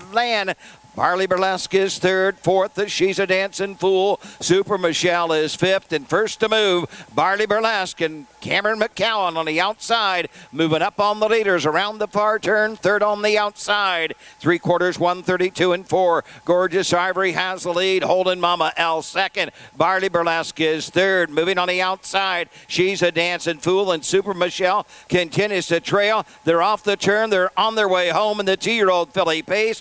Gorgeous Ivory is almost home. It is Gorgeous Ivory. Fast closing, She's a Dancing Fool. Gorgeous Ivory, She's a Dancing Fool may have got up for second to photo the one. Holden Mama L. 202, 1/5. Well, we're right on the line. I think we could call it. It was Gorgeous Ivory. Once Kenny got to the top after the first turn, it was pretty much over. Did 30-2 first quarter, 1:02 at the half, so a 32-second quarter. You could pretty much see he was putting the brakes on up there, and Hank was right behind him, but wasn't worth trying to pull out to try to go around that early in the race. So they pretty much sat 3-1, and then just at the half, at the 3/4, Barley Burlesque tried to make her move to the outside and didn't have enough to get around Gorgeous Ivory or Holden Mama, and that opened up the lane for She's a Dancing Fool to slide in for second. So we have it as 3-4, 1-2-5.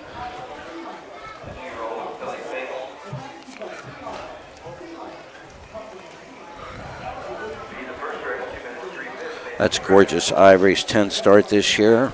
5 wins, 4 seconds, and 1 third place finish. Mile in 2:02.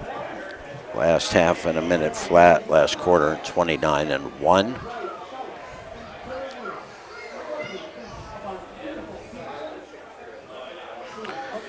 Kenny was a regular down at Pompano Park last couple of years, but we've lost that facility, so he's up here all the time now. Well, let's give it to Doug for the winner's circle ceremonies. Renee S. Holzasko of Marysville, Ohio. Crazy Parrot Farm, Texas owned. Ken Holiday trains and drives the winner. The mile 2:02, 1/5. Like a bye, Celina Moose Lodge, number 1473.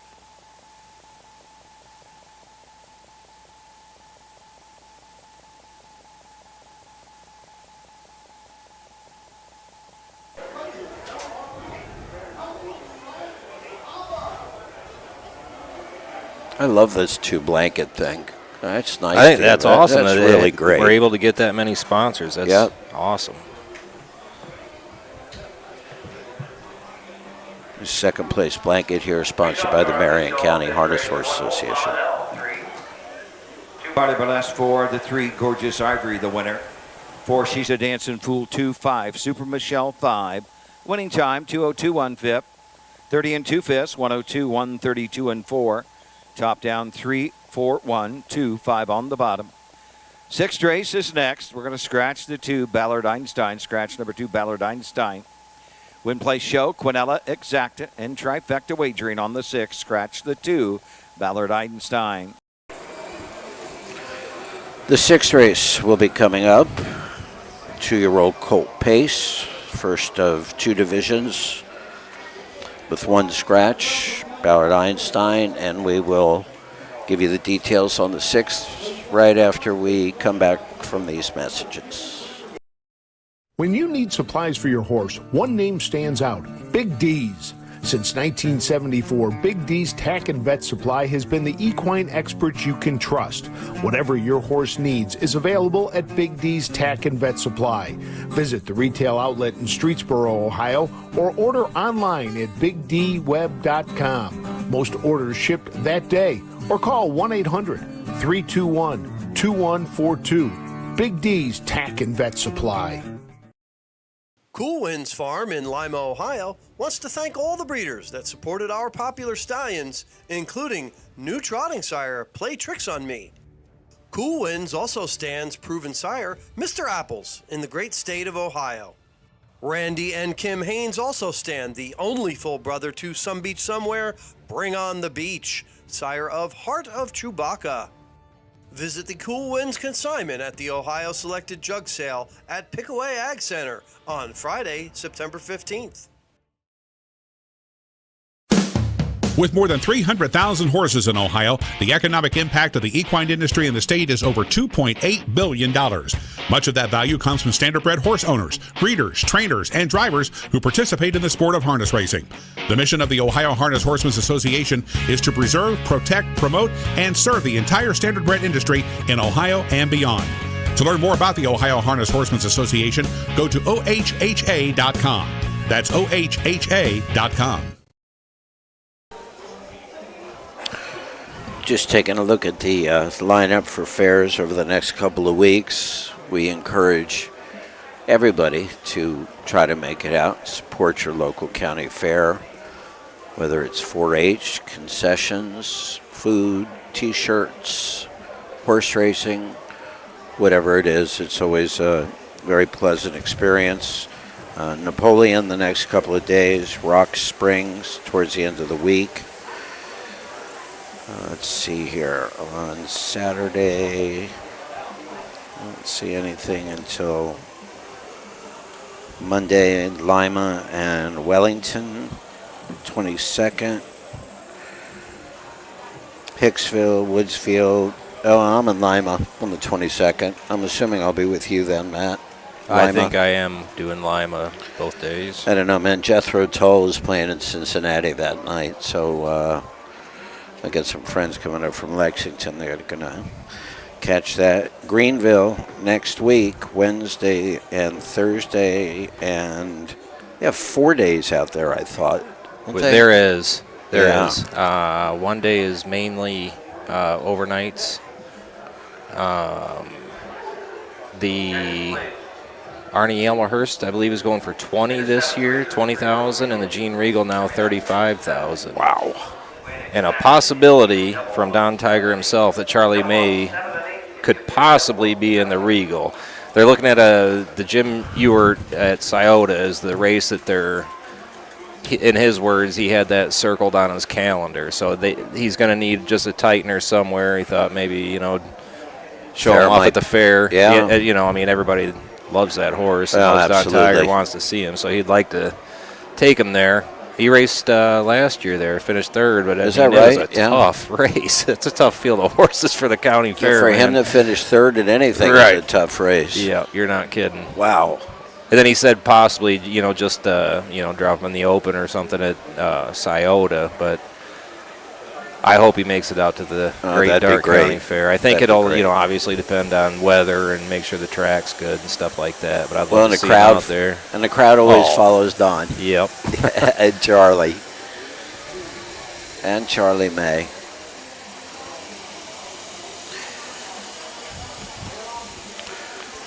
Yep, I'm looking forward to getting out there too. Someone actually just put that in our comments. Looking forward to seeing us out there. I'm looking forward to getting back over there. That's a lot of fun. It's like nothing I've never been, seen. and I'm looking. I know. I heard it was great. I'm is looking forward to it. unbelievable. I'm hoping that's the. I'm hoping I can get there and not work one of those couple of nights. I'd really like to just enjoy an evening race. I haven't been to a night session yet. So. It's a packed grandstand. Everyone still loves it. Tim Harless always.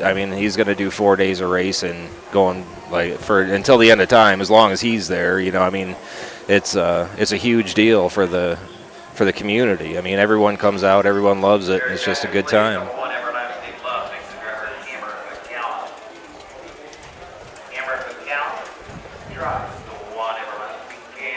Just got Cameron McCown driving the one Everlasting Cam here in the 6. Well, let's go through these guys, shall we? Everlasting Cam with Cam McCown, Terry Groves, trainer, John Stultz, Delaware. It's a 2-year-old out of Mr. Big. One fine Cam's American Luck, grandsire, 4 starts, no money to show for it. The 2 is scratched. Number 3. 3 Margarita Shot with Sod Cisco, Randy Smith, Jessica Smith. Let's give it to Doug for the official intros. We'll be right back. Total purse $13,086. This division for $6,543. Sponsored by Loy's Auction Realty and Wilson Shoes. Scratch the 2 Ballard Einstein. Here's the 1 Everlasting Cam. The driver's changed to Cameron McCown. Cam McCown, the 1 Everlasting Cam.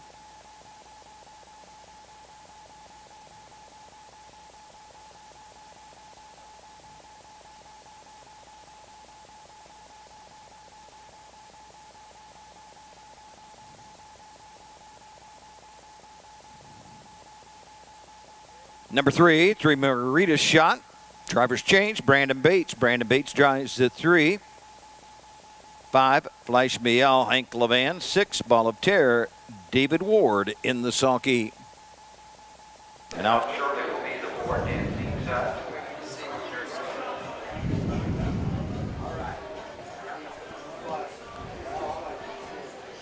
Dancing Suds, the 4 not quite out yet. Unless that's him. Kenny just popped out from over there. You see him? Maybe, I'm not sure.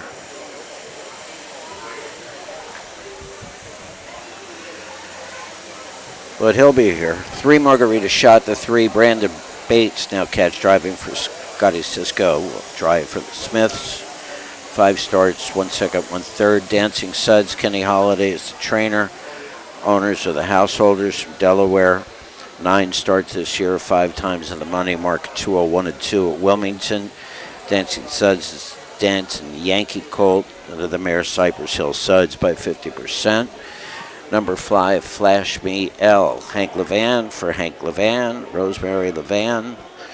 10 starts, 5 times in the money. 11,000 in earnings. Mark at 2 minutes at Bucyrus. It's a Dancing Yankee Colt out of Emerald Flash by On the Attack. So we're scratch set of a field of 5 with 2 driver changes. Again, the 1 Everlasting Cam as Cam McCown. Number 3 Margarita Shot.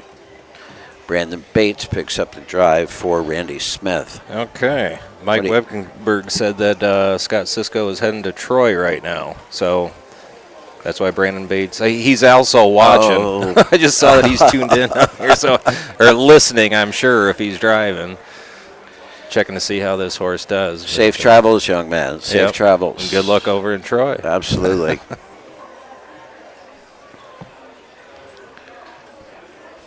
Got a pretty good crowd here in the grandstand this afternoon. A few hundred people for sure. Others down with their lawn chairs on the fence. A nice clean white picket fence. A little different from the chain link fence that goes around the track at Little Brown Jug. And it's another great scene for a track. We've got a ton of motorhomes back in the campground. Tree line track from the first turn all the way to the 3/4 pole. And so far the rain has not been any kind of an issue. Just light drizzle and no umbrellas up along the rail. So that's a good sign. Horses are slowly approaching the starting gate, and we will take it upstairs to Doug for the call of this afternoon's 2-year-old Colt Pace, first division of 2, $6,500 in purses, race number 6. They're at the gate. It's post time for the 6th.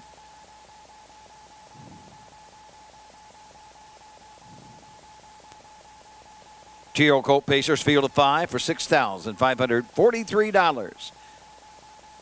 In behind the Wapkenberg starting gate, sponsored by Eagles Lodge number 1291. Here they come.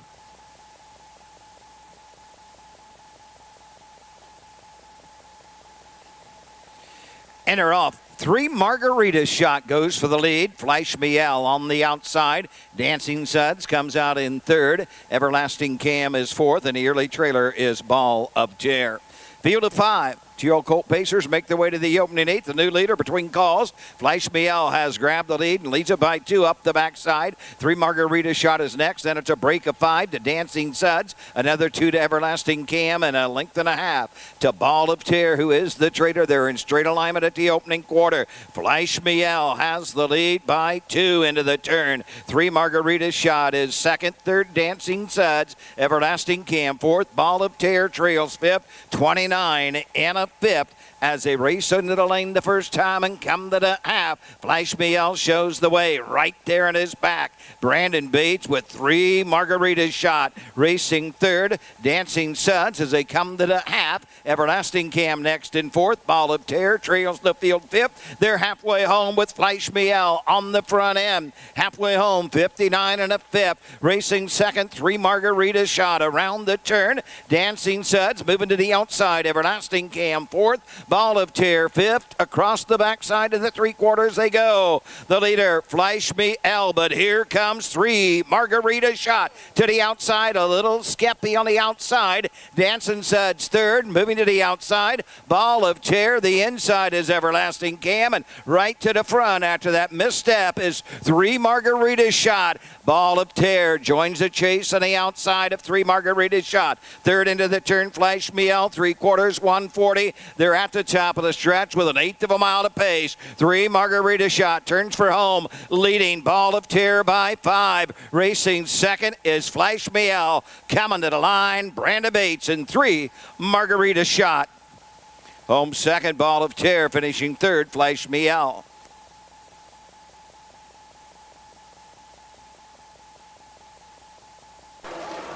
The mile, 1:59, 2/5. Brandon Bates with a monster hold on 3 Margarita He looked like Shot. he could have made that move just about any point in the mile. Any point in the race. He was holding on strong. It was interesting as they approached the 3/4, he just couldn't wait any longer for Flash Miel to make a move. And when Brandon stepped to the outside, he had 1/2 of a misstep, which we would occasionally refer to as a speed break from the horse just going from a slower pace to a much quicker pace very quickly. But Brandon held them together and then opened up and won by pretty much as many as he wanted to.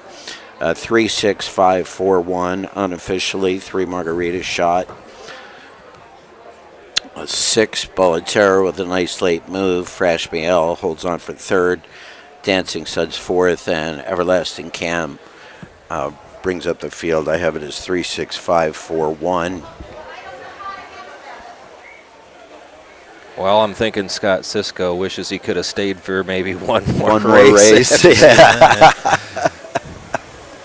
Yeah. Quite possible, yes. Pretty big burst there when he finally did come like to you the said, outside. I mean, once he had open road, I mean, he wanted to go right now and about lost him. But, I mean, he looked like he had a ton when of he horse. made that move. Ton of horse. Well, good for Brandon. And if I saw that right, he got off at 8 to 1. Yeah. Yep. Can we move our camera closer to the betting windows?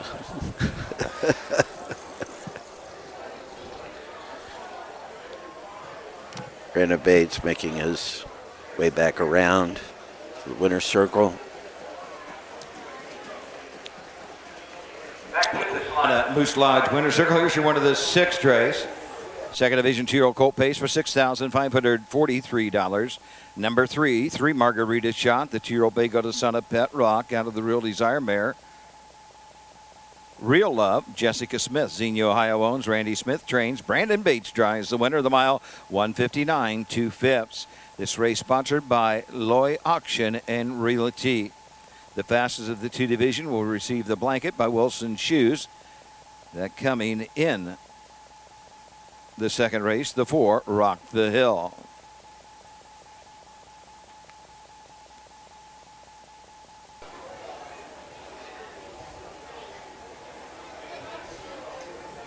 Great picture in the winner's circle with Brandon and the connections.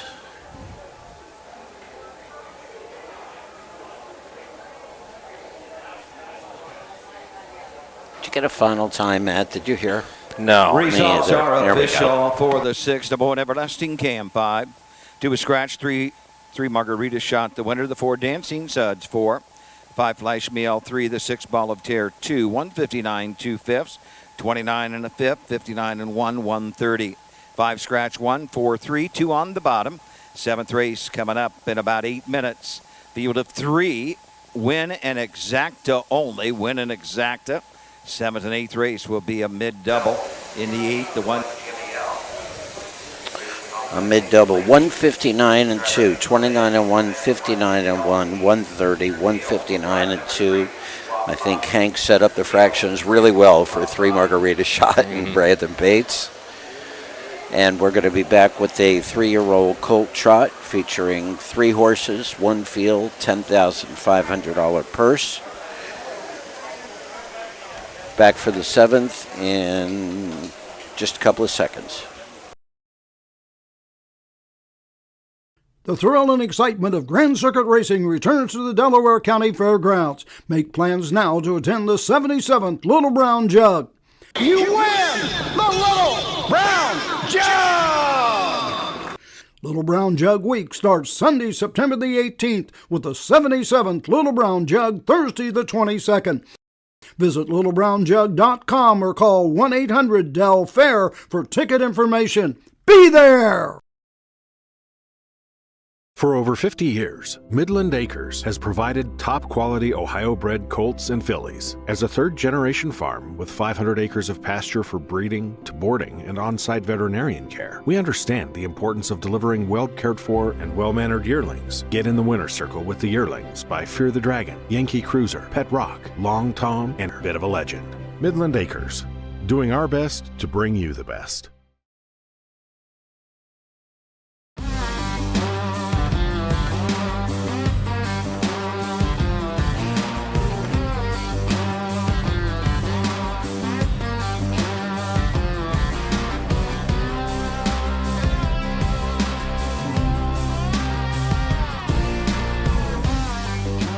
Do you want your horse to shine in the winner's circle? Feed DAC Oil. It makes a world of difference.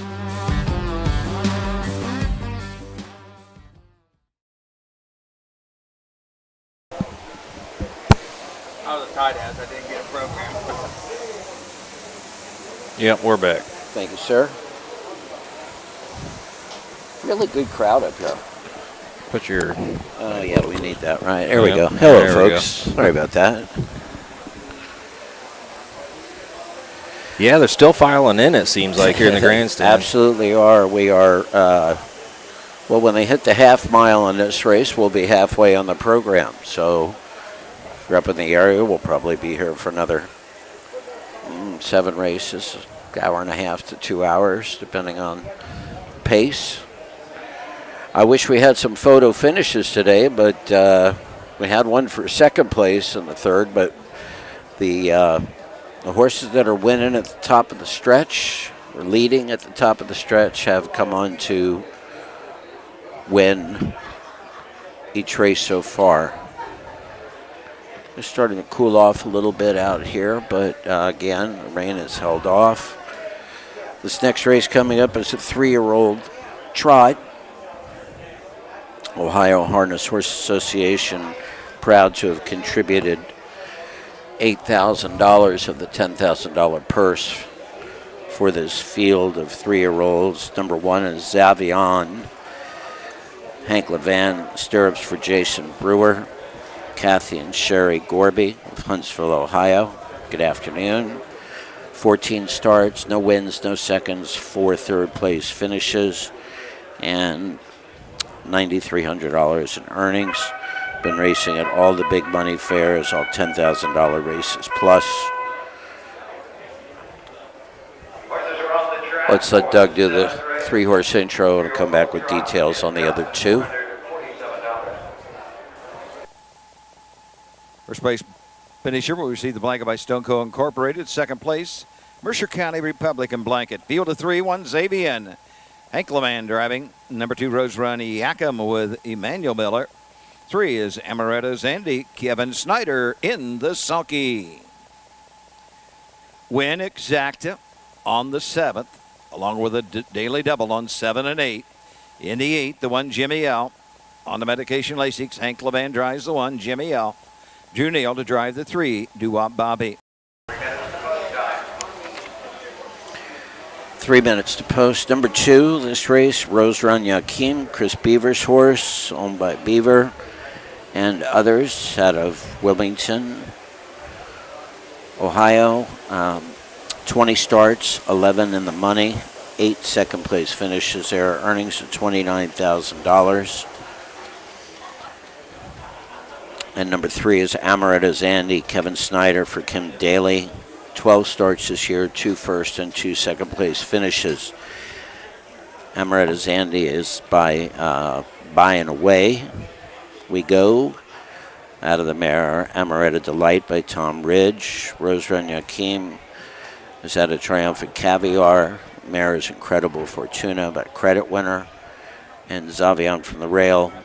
Team 6, Memories Dream Mare, Sand Chaser, Grandpa. So 14:34, 46 starts, 4 wins, 10 second place finishes, and 5 third place amongst those 46 starts. Ooh, trainer change on the 1. I didn't see that. Terry Groves had him. Now Jason Brewer's got him. I saw him, I think, for the first time ever here last year at a matinee. So early on. But, I mean, he was a nice-looking colt. I'd never even, I don't think, seen a Team 6, to be honest with you. But, I mean, he was all dappled out, and I liked the way he trotted and stuff. And recent trainer change? Yeah. Oh, okay. First start for Jason Brewer. I mean, he's been racing, obviously, he's a 3-year-old colt trotter. There's going to be some good ones out there. But he raced really good there at Urbana. Head honcho Bo, Jeff Nysonger. Uncatchable. He hung right with them there last start at Urbana. So see what he does here with the barn change. Maybe it'll wake him up a little bit. Like I say, he's a good-looking trotter. That hasn't translated to a ton of speed just yet. And to your point, though, this 3-year-old colt group has been brutal. Brutally tough, yeah.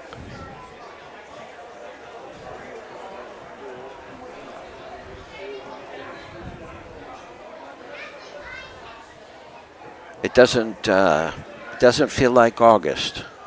It sure doesn't. Out here today. It feels much more like early October than it does mid-August, but I don't think anybody's complaining about it. Take a look at the radar and see. I think we got a little bit of a break before it looked like the big Grand Lake south of us here might have split the storm up a little bit. That does happen. It happens out where we are at Buckeye Lake all the time. You see these fronts coming across, and the air temperature over the large bodies of water has impact on which way the storm travels. So we might have gotten that same kind of break here, unless in about an hour when those storms come out of Indianapolis. We'll see whether or not Grand Lake can bust them up again. 3 horses, 3-year-old colt trot, $10,447. 1 division only. From the rail out, Zavion with Hank Levan, Rose Run Yaquim with Emmanuel Miller, and Amaretto Zandy with Kevin Snyder. Let's take it upstairs to Doug for the call of this afternoon, 7th. Time.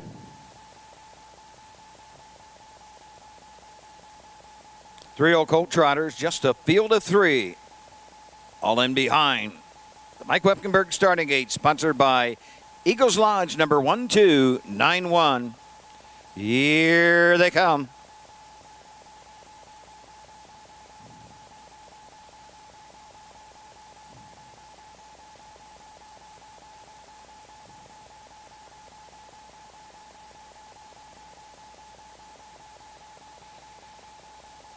They're off and trotting. Rose Run Yakum out for the lead. Amaretto Zandy comes out next, and the early trader will be Xavier. Field of 3 into the opening turn. Trotting on over to the opening 8th. Top of the field and showing away. Rose Run Yakum leads them by 2. Amaretto Zandy is second, and Xavier will be the trailer third. Cross the backside for the first time. They trot to the opening quarter. Rose Run Yakum looking for season win number 3. This win would put her well over $50,000 in her 2-year career of racing. Amaretto's Andy is second. Xavier trots third through a quarter in 33 2/5 seconds. Trot around the turn. No changes yet. Rose Run Yakum, Amaretto's Andy, and Xavier is the trailer. Passing the stands first time they come to the half. Still Rose Run Yakum, Emmanuel Miller, Amaretto's Andy, Kevin Snyder, and Xavier and Hank Levan trail the field. They're halfway home. Rose Run Yakum has them at the half in 105 2/5 as they head on over to the 5/8. Amaretto's Andy next in second. Xavier trots third. Up the backside to the 3/4. The lead 2 lengths for Rose Run Yakum. Amaretto's Andy next second. 5 back to Xavier in third, and Xavier is about 6 to 7 lengths from the front end. Rose Run Yakum will guide them on over to the 3/4. Amaretto's Andy next in second. Xavier is third. They're by 3/4. They move into the far turn. Rose Run Yakum, Emmanuel Miller, 3/4, 1:35 4. They come to the top of the stretch, and they're all chasing Rose Run Yakum, who turns for home with a 2-length lead now over Amaretto's Andy. Xavier is third. They're off the turn. They're on their way home. Rose Run Yakum, Amaretto's Andy coming to the line. Rose Run Yakum to take the 3-year-old colt trot. Amaretto's Andy second. Xavier will finish third. Rose Run Yakum. 2:04 1/5. Wow. Good last quarter. Good last quarter, last half. Last half 59 1. Last half 58 4. Yeah. Rose Run Yakum with Emmanuel Miller. Not really sure what happened with Xavier from the start. He showed no interest whatsoever He behind really the gate didn't. until about he got to maybe the quarter pole, and then he kind of something. Yeah, it was 8 lengths off before they hit the first 8th. It was really well far behind at the start of the race. Did make up some ground slowly over the last half, but when you're coming to last half and 58 4 and you're 8 lengths back, he was up unless against you're it. geocentric, you're out of it. Yeah. So Rose Run Yakum first, Amaretto's Andy second, and Xavier third. Not bad, $10,500 purse, and for third place, they're still getting $1,250. That's a pretty good performance.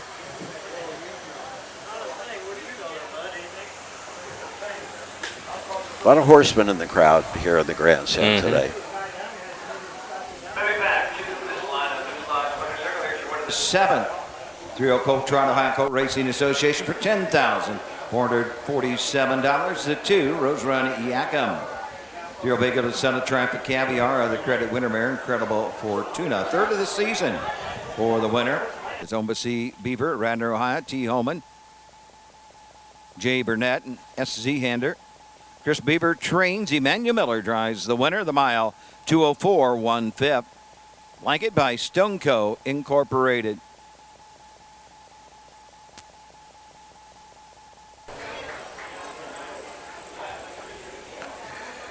Good steering by Emmanuel there. Just get to the front. And first quarter in 33, half at 105 2. So slowed down a little bit.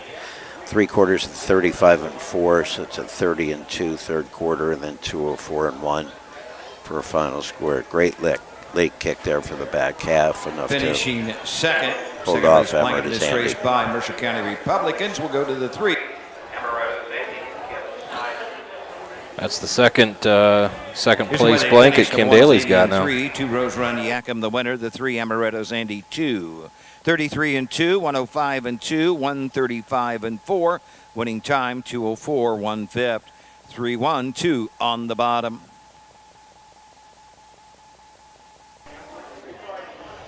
Kevin Snyder, Kim Daly getting the blanket for the second place finish.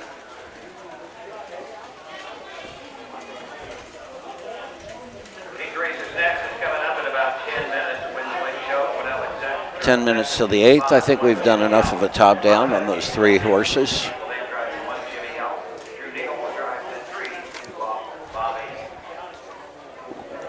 Let us Let us take a short break.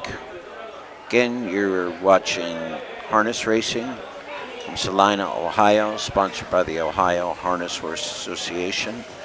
And we will be back shortly after these messages.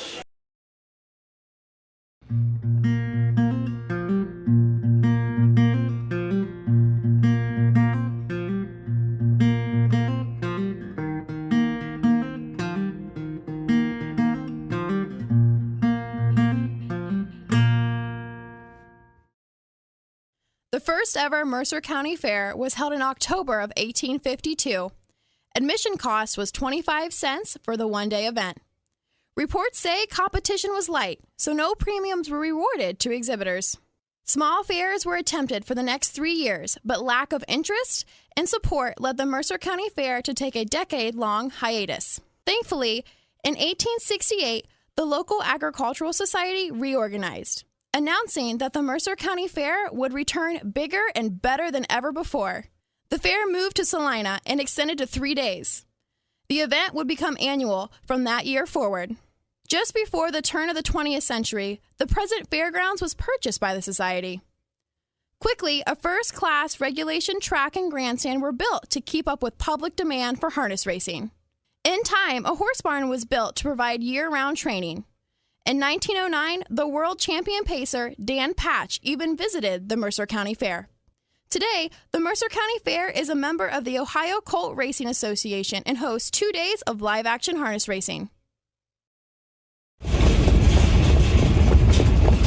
Hi, I'm Dean Gillespie, and I want to tell you about the Ohio Colt Racing Association. There's 19 member fairs, and they sponsor the partial futurity in Greenville, Ohio. You need to race in the OCRA. Great racetracks, great people. Bring the kids and come out to the fair, and remember, fair time is fun time.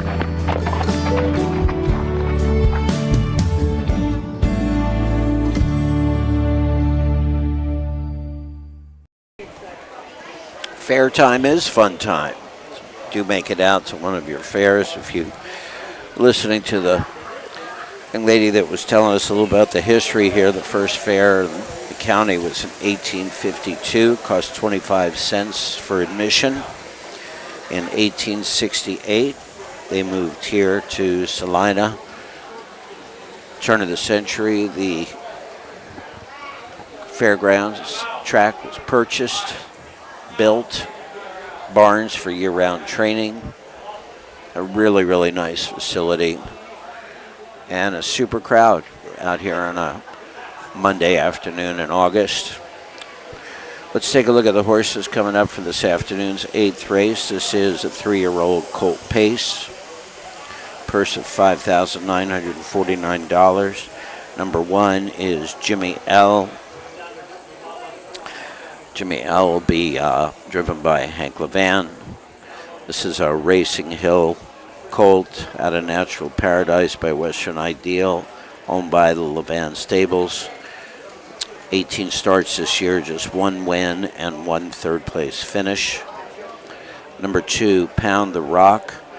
Cam McCown on the bike for Ed Bibler. Joni Gibb from Maumee, Ohio is the owner. 6 starts this year and not much to show for it. It's a Pet Rock Colt out of the mare camp for Hanover by Island Fantasy. Number 3, Do Wop Bobby. Drew Neal picks up the drive for Tyler Bates. Bob Geist of Celina here in town is the owner. 21 starts this year, 2 wins, 2 seconds, and 10 third-place finishes. And a mark of 154 and 4 at Northfield, and earnings a little over $43,000. We will talk about Zip Tie and High Splendor after Doug does the official introductions for the 8th. Is on the track for the 8th race, 3-year-old Colt Pace for $5,949. Sponsored by Bates Stable and Rhinos Auto Sales. Field of 5, number 1, Jimmy L. Hank Levan drives. Number 2, Pound the Rock, driven by Cameron McCown. Drew Neal will drive number 3, Do Wop Bobby. 4 is Zip Tie, driven by Brandon Bates. And number 5 is High Splendor, Pierce Henry in the sulky. Hank Levan, the 1. Drew Neal, the 3. Win, play, show. Quinell Exacta trifecta. They're going to the gate in 3 minutes. Let's pick up where we left off. Number 4 is Zip Tie. Brandon Bates for Philip Langer. Philip and Jeffrey Korsters of Coldwater, Ohio are the owners. 12 starts this year. 6 times in the money. A mark of 44-4 at Scioto Downs. And earnings of about $22,300. And number 5 is High Splendor. Pierce Henry for Steve Boroff from Mendon, Ohio. 9 starts, 1 second and 1 third. This is a colt out of Nob Hill High by Private Spender, Western Hanover. Zip Tie has had a Racing Hill, Sapphire Flames, and Dragon Again. And this is a 1 mile purse for $5,949.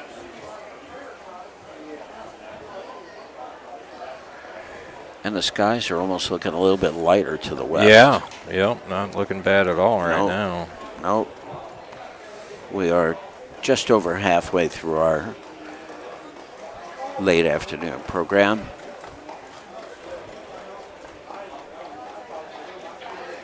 Drew Neal with a big hold on Do Wop Bobby.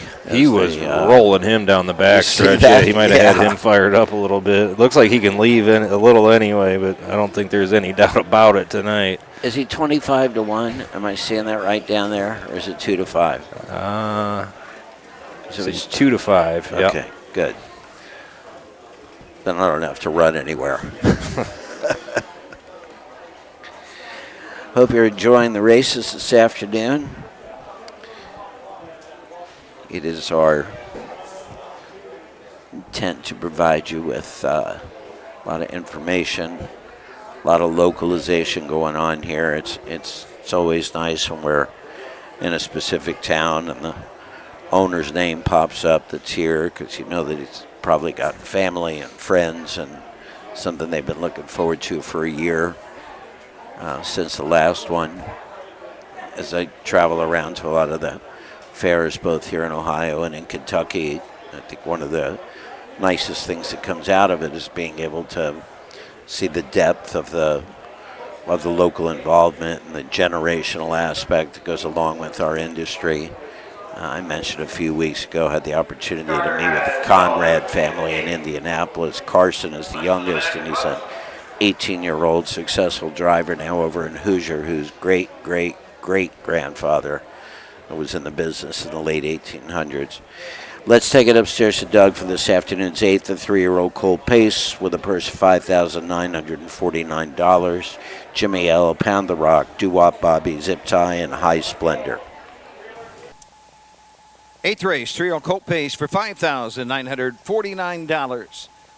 Lemkenberg starting gate, sponsored by Eagles Lodge, number 1291. Here they come. And they're off. First away, Doo-Wop Bobby fires for the lead from the inside. Jimmy L. Zip Tie on the outside is third. Coming out in fourth as they move into the turn is High Splendor, and the trailer is Pound the Rock. Field of 5 pacers settled in straight alignment at the opening 8th. Doo-Wop Bobby across the backside leads the way by a length. Jimmy L is second, 2 back to Zip Tie third. High Splendor is fourth, and Pound the Rock is the trailer fifth. He's 8 from the front end as they near the opening quarter. Doo-Wop Bobby and Drew Neal. Jimmy L sits the pocket second. Zip Tie is third. High Splendor is fourth. And Pound the Rock continues to trail through a quarter and 29-1. They're on their way to the 3/8. The target is Doo-Wop Bobby's there by a length. Jimmy L is second. 2 back to Zip Tie. Another 2 to High Splendor. Another 2 to Pound the Rock, who can see them all. They're in straight alignment as they come on over to the half. Doo-Wop Bobby has the lead. Jimmy L second. Zip Tie is third. No movement as yet. High Splendor is fourth, and Pound the Rock trails the field. They're halfway home in 58 and a fifth. They're on their way to the 5/8, and it's still Doo-Wop Bobby. Jimmy L, there's still no movement. Zip Tie third, racing fourth. High Splendor. Pound the Rock trails the field, and Pound the Rock. Cam McCowan from the backfield, the first to move. He's fifth and moving up on the outside, and here comes Brandon Bates and Zip Tie. He's after the leader, Doo-Wop Bobby, who has the jump by 2 into the far turn, but he can can hear the hoofbeats of Zip Tie coming at him on the outside. Racing third is Pound the Rock. They circle the far turn. Doo-Wop Bobby, 127-3. They arrive at the top of the stretch, and Doo-Wop Bobby is bracing for the challenge of Zip Tie. They're stride for stride as they come off the turn. Zip Tie, the outside. Doo-Wop Bobby. Zip Tie getting up. Doo-Wop Bobby battling back, but it's Zip Tie.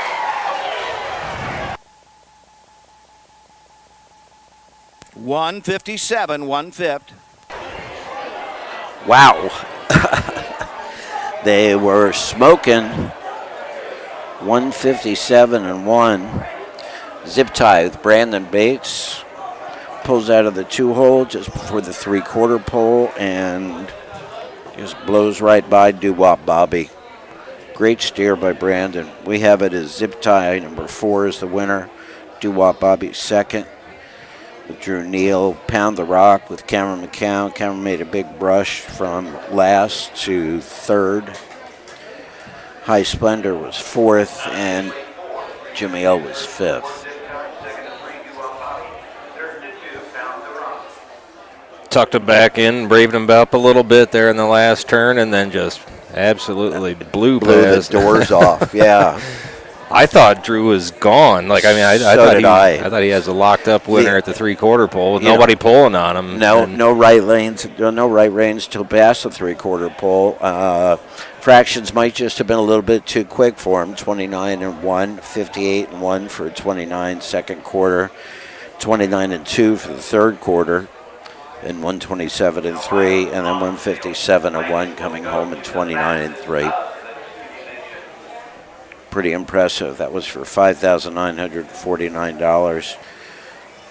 Congrats to trainer Philip Belanger from here in Celina. I'm assuming he's one of those 5 or 6 guys out there in the winner's circle waiting for his horse to come back. $82 try. On a 460 horse? Yeah. See, folks, just another reason to come out to the fair. 3-year-old colt pace for $5,949. First to 2 division. Sponsored by Bates Stables and Rhino's Auto Sales. The 4 Zip Tie. 3-year-old Brown go to the son of Racing Hill out of the drag again there.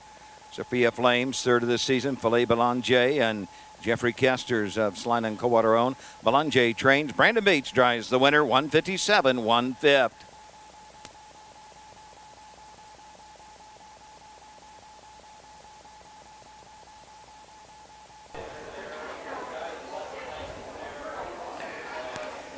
Results are official. 8th race, number 1, Jimmy L, 5. 2, Pound the Rock, 3.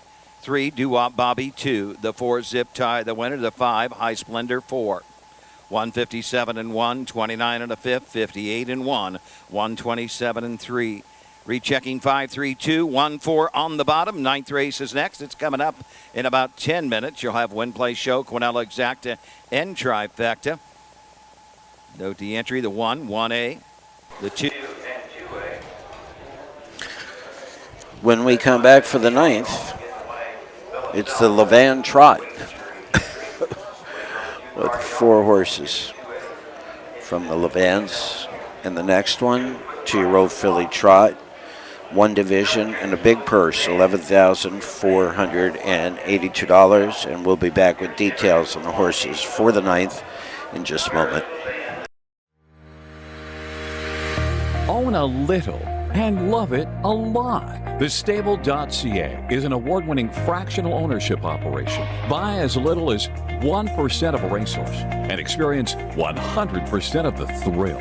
TheStable.ca makes ownership easy, accessible, and affordable. Communication and customer service are at the heart of everything we do. Get started at TheStable.ca. Athletes, they come in all shapes and sizes. They catch, they leap, they run. Some athletes even come with 4 legs and paws and hooves. When these beloved family members need care, remember the Ohio State Veterinary Medical Center. Ohio State experts wrote the book on exceptional animal care. and know how to get our best friends back on their feet. The Ohio State Veterinary Medical Center. When you need supplies for your horse, one name stands out: Big D's. Since 1974, Big D's Tack and Vet Supply has been the equine experts you can trust. Whatever your horse needs is available at Big D's Tack and Vet Supply. Visit the retail outlet in Streetsboro, Ohio, or order online at bigdweb.com. Most orders shipped that day, or call 1-800-321-2142. Big D's Tack and Vet Supply.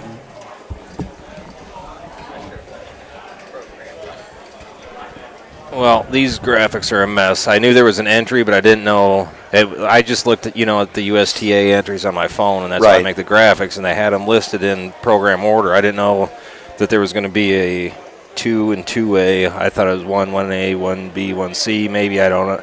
I had no idea how they were going to break them up. Oh, gotcha. But I do have them in post-position order. But Benny KL and Phyllis L are the 1 and 1A. Cardi L and Instant Fortune L are the 2 and 2A, respectively. And the only change out of the norm is that the 2A, Instant Fortune, is going to come out of the 5th post position.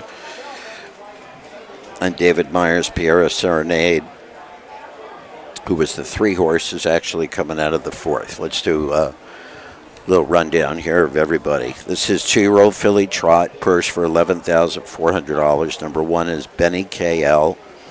Louis Levan is going to be doing the driving for the Levan Stables, and Max and Edward Perry of Cable, Ohio. 9 times in the money this year out of 11 starts, earnings of $12,690, and a 204 and 2 mark at Urbana.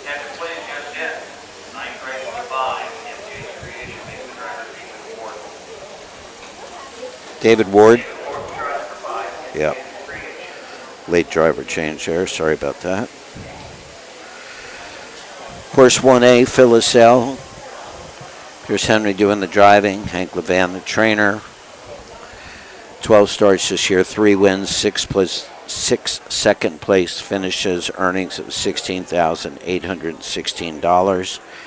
This is a long Tom filly out of the Mare Kelsey's Commando by CR Commando. Number 2, Cardi L. Harrison Levan doing the driving for Hank. 9 starts this year, 2 seconds, 2 thirds. This is a Team 6 filly out of Perceptive Caviar by SJ's Caviar. 2A, Instant Fortune.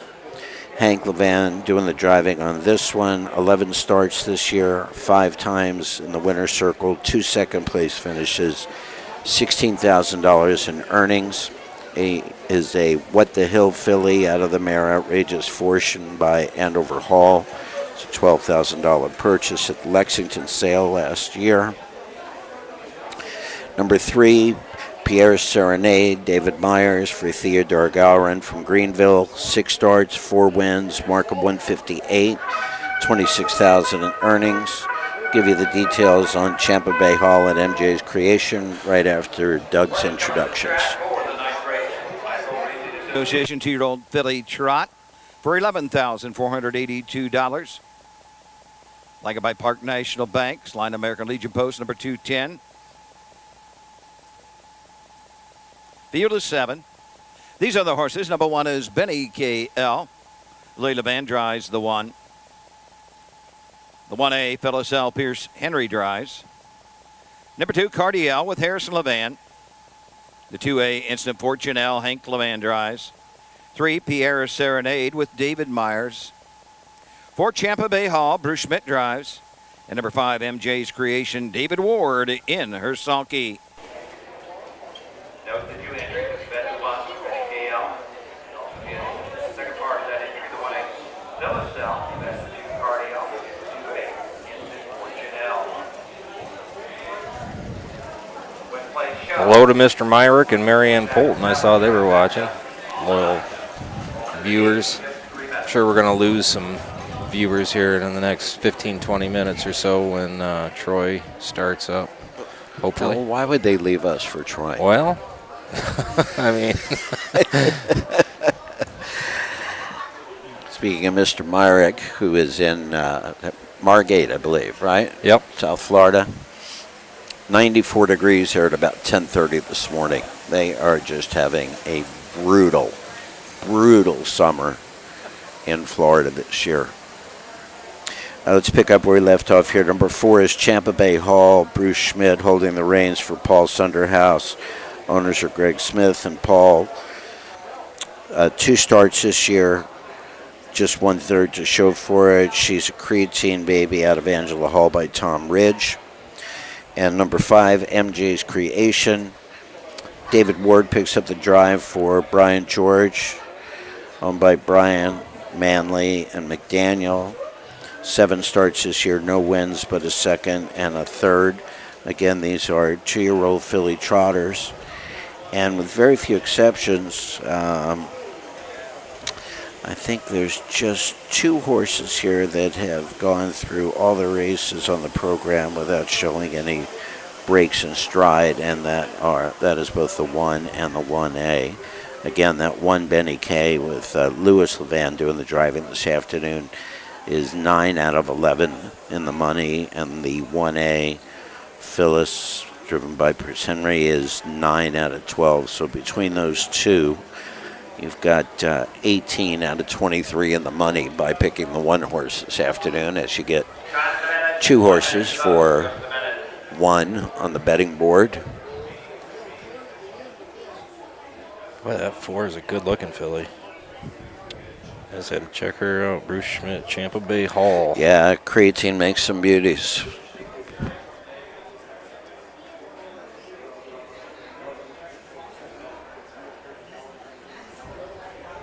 Not a lot to go off of in the past performances. No, and you know, of all the horses here that were bought at the sales, she was one of the lower priced horses at $9,000. The 3-horse Pierre Serenade was purchased at the Ohio Select sale for $20,000 and has earned back all of that plus $6,000 more in just her first 6 lifetime starts. So the group of 7 are headed towards the starting gate. 1, 1A, 2, 2A, 3, 4, 5, Benny K, Phyllis L, Cardiel, Instant Fortune, Pierre Serenade, Champa Bay Hall, and MJ's Creation. Let's take it up to Doug for this afternoon's 9th.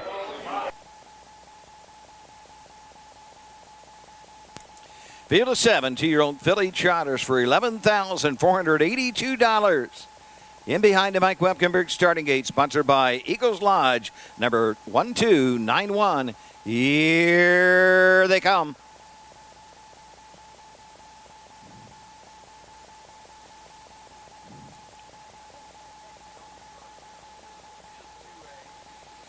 And they're off. First away, Benny K.L. Pierre Serenade on the outside second. Coming out in second as the field moves into the turn, that is Phyllis L. MJ's Creation is next into the turn. Cardi L. On the outside as they race around the turn. Instant Fortune L. And trailing the field, Champa Bay Hall. Filly trotters head up the backside. They're going to settle in straight alignment, and Louis Levan, Benny K.L. lead the way. Pierre Serenade racing second. Trotting third as they race by the opening quarter and move into the turn. Trotting by the quarter. Around the turn, Instant Fortune L is next. Benny K.L. has the lead through an opening quarter in 30 3/5. Benny K.L. leads the way. Pierre Serenade is second. Trotting third is Phyllis L. Fourth, MJ's Creation. Fifth into the turn, Instant Fortune L. And way back, the traitorous Champa Bay Hall. They pass the stand for the first time. They come on over to the half. Benny K.L. and Louis Levan front them by 2. Pierre Serenade second. MJ's Creation the outside at third. Phyllis L. inside 4. Racing fifth. Instant Fortune L. Champa Bay Hall is next. And trailing the field as they pass the halfway point and race on over to the 5/8 is Cardiel. They're halfway home and 102 and a fifth. Across the backside, Benny K.L. has got every call, but Pierre Serenade begins her move on the outside second. Racing third. Into the turn is Phyllis L. Trotting fourth up the inside is Instant Fortunelle. Racing around the turn, MJ's Creation is fifth. They're at the 3/4. They're there, 1:33.1. Midway round the turn between calls, Pierre Serenade has grabbed the lead and opens up to 2. Benny KL next. Phyllis L is third. Racing fourth is Cardi L. They arrive at the top of the stretch, and Pierre Serenade opens up by 3-4 lengths coming to the line. It is all Pierre Serenade.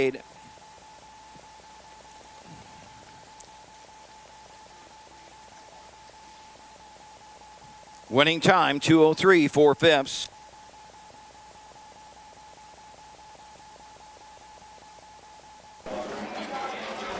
Did I lose a horse somewhere? That's yeah. There is one. Okay, way gotcha. back. Way back. That I believe would be the 2 Yeah, back there, Cardiel. Still over there in the far turn. David Myers with a really strong drive. He pulled the horse at about 5/8 and just slid right by Benny K. Took the lead, opened up a few to win it. I have it as number 3, Pierre Serenade. David Myers, the winner. Number 1, Benny KL, Louis Levan. Second, 1A, Pierce Henry with Phyllis L. Third. 2A, Instant Fortune with Hank. Fourth, MJ's Creation, Champa Bay Hall, and Cardi L, who is just now getting to the finish line. Yeah, looks like something has gone awry with the trot and hobbles for sure. She has. can't hardly move those front legs at all. Oh, wow. That'll slow her right down. No wonder. That'll do it. That'll do it. Poor thing lost half her hobbles. Well, Hank had 4 horses to get ready in that. Yeah, I mean, everybody strips and bathes their own after the race or what? Absolutely. Pierre Serenade making her way back to the winner's circle for trainer owner Theodore Gowron from down in Greenville. Moose Lodge Winner's Circle. Here's your one of the 19-year-old filly trot for $11,482. The 3, Pierre Serenade. She's a 2-year-old bay filly by Uncle Peter out of the Striking Somber Mare, Striking Serenade. 5 for 7 this year for the winner. Theodore Gowron of Greenville, Ohio owns and trains. David Myers drives the winner. 2:03 4/5. Blanket by Park National Bank.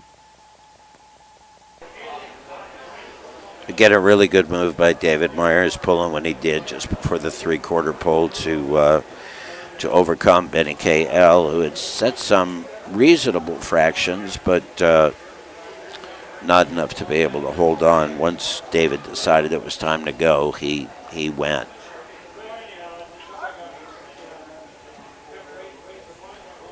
We're talking before how cool it is that county's done a great job of getting multiple sponsors here so that the first and second place horses and many in today's races are both receiving blankets for their performance.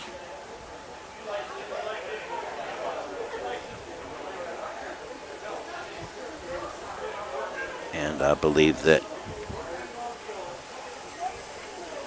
Back in front of the stand, second place blanket will go Benny to K the 1 is- Benny KL, Louis Levan. Blanket by Celina American Legion post number 210. come on, Louis. It's okay. Come on. Come on, Louis. Waiting for somebody to be done with one of those other 3, then he gets that one back and let them strip and bathe that one. Exactly. Well played, sir. Matt, you have more familiarity with this family than I do. Can you tell me the relationships here between Lewis and Harrison and Hank for me and the viewers? That's the father right there, Lewis. Okay.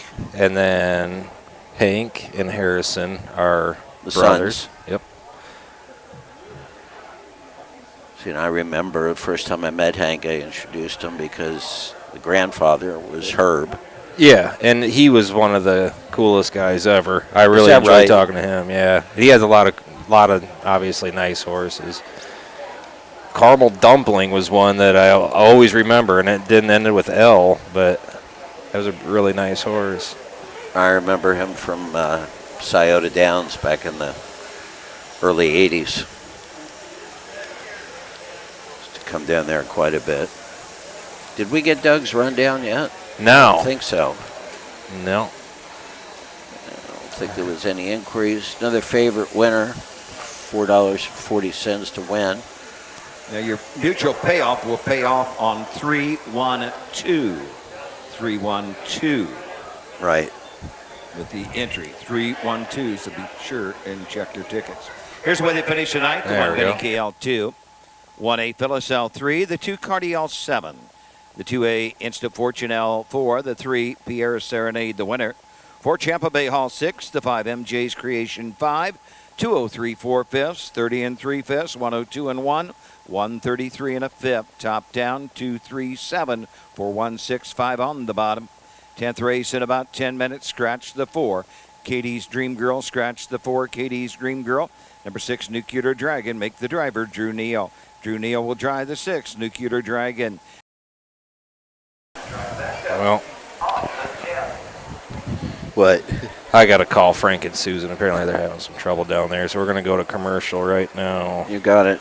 We'll be back with the details of the 10th, folks. 4-year-old and up pace, and we've got horses in here that have been cruising around the track and 151 this year. So hang on. We'll be back for the 10th.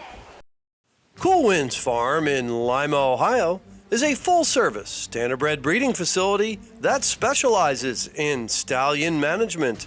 Cool Winds Farm stands the popular Dancin' Yankee, whose first crop of 2-year-olds are now racing. Cool Winds also welcomed Western Fame to their stallion barn, who won nearly $2 million competing against the best pacers of his generation. Be sure to inspect the Cool Winds yearlings at the Ohio Selected Jug Sale at Pickaway on Friday, September 15th.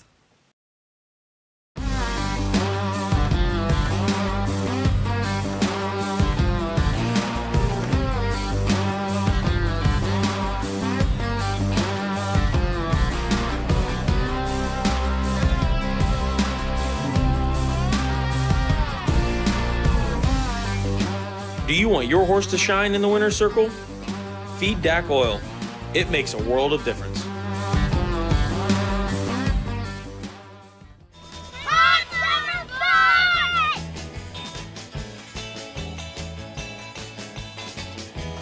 Sun's out, guns out, hot summer fun.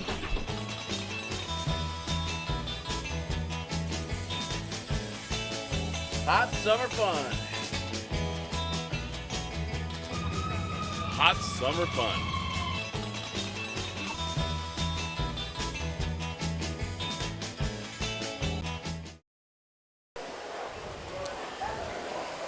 Okay, we are back.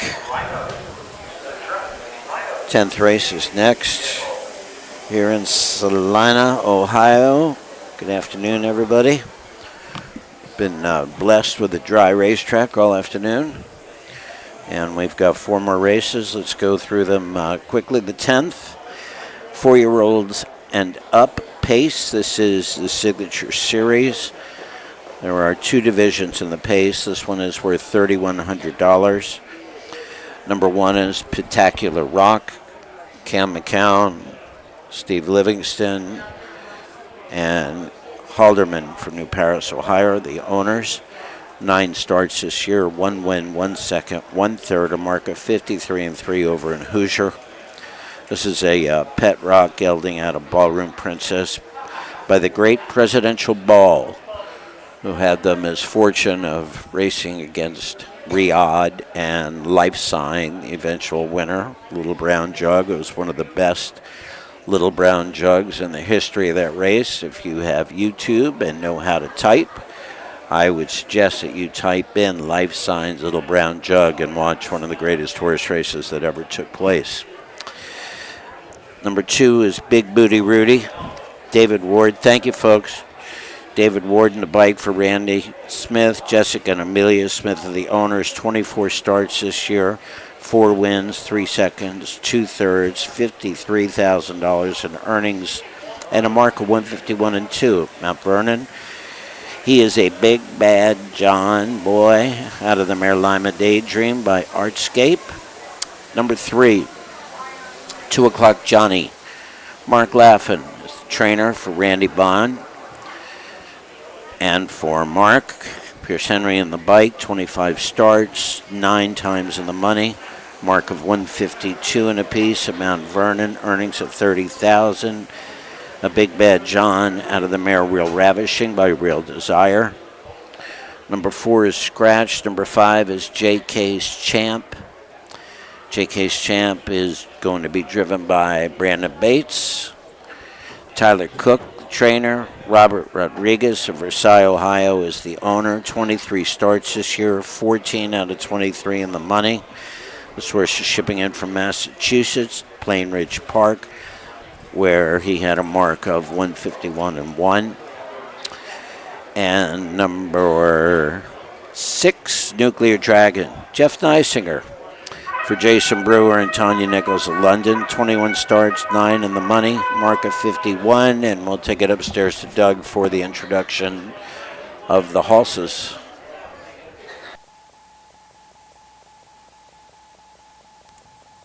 Horses are on the track, 10th race. Signature Series Pace, Grand Lake Pace, Trent Bates Memorial. Sponsored by VFW Post number 5713 and the Ohio Harness Horsemen Association. Total purse $6,300. This division for $3,100. 1 Pataki to Rock, Cam McCowan driving.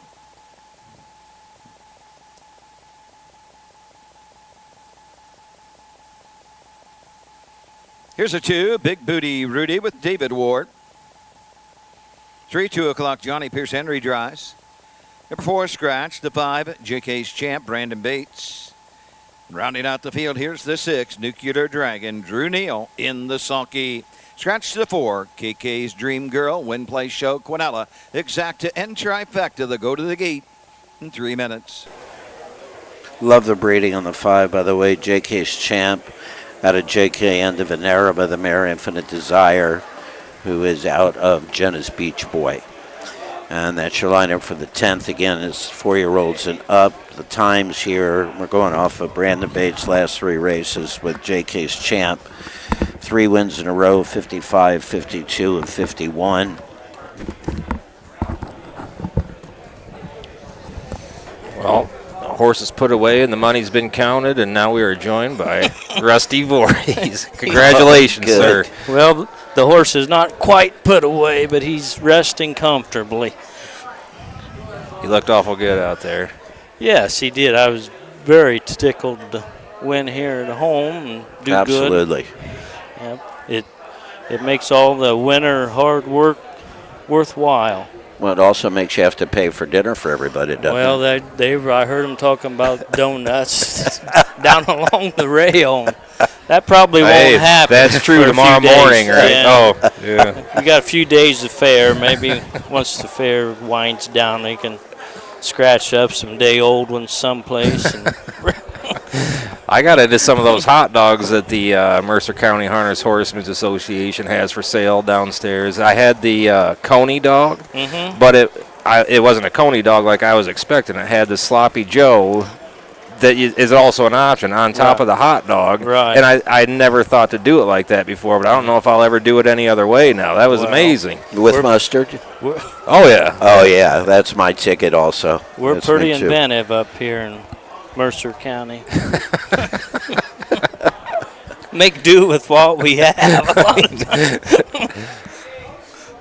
I wasn't familiar with Grand Lake until I looked at the map when I was staying in Sydney last night to see how it was coming up here. It's got to be one of the bigger inland bodies of water in the state, I would assume. Well, I believe it is, and I think years and years ago it was the largest man-made lake until they made Lake Mead out in Nevada. Yeah. Pretty much hand dug. Right. If I remember correctly. I looked into it last year. Yeah, they had some whole bunch of people out there. They were doing it for like a nickel a day and some whiskey, if I remember right. Had to be a pretty big engineering feat to get that done back then. Yeah, well, that's Mercer County also. They got an affliction for whiskey and beer up here. OHHA's never paid me in whiskey. 10th race coming up again, 4-year-olds and up a pace. Some blazing fast horses here. JK's Champ with Brandon is got the fastest winning time from these guys this year is 151 up in Plain Ridge. Let's take it up to Doug for the 10th. Here we go. Clefkenberg starting gate, sponsored by Eagles Lodge, number 1291. Here they come.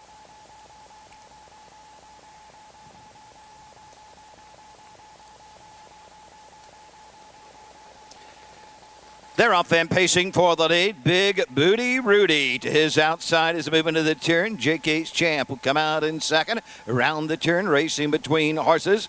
As they race on over to the opening eighth, it's 2 o'clock Johnny. 2 o'clock Johnny's up on the outside of the front end. Big Booty Rudy is second. Third on the outside, JK's Champ. Spectacular Rock is fourth. And trailing the field as they head up the backside is Nuclear Dragon. Settling straight alignment, but not for long. Out and on the move on the outside. Brandon Bates and JK's Champ. He wants the front end. He's going to get it as they race by the opening quarter. JK's Champ has the lead. 2 o'clock Johnny is second. Big Booty Rudy is third. Fourth, Spectacular Rock. Trailing the field, Nuclear Dragon, 28-2. Straight alignment as they pass the stand for the first time. We're getting some movement in the backside.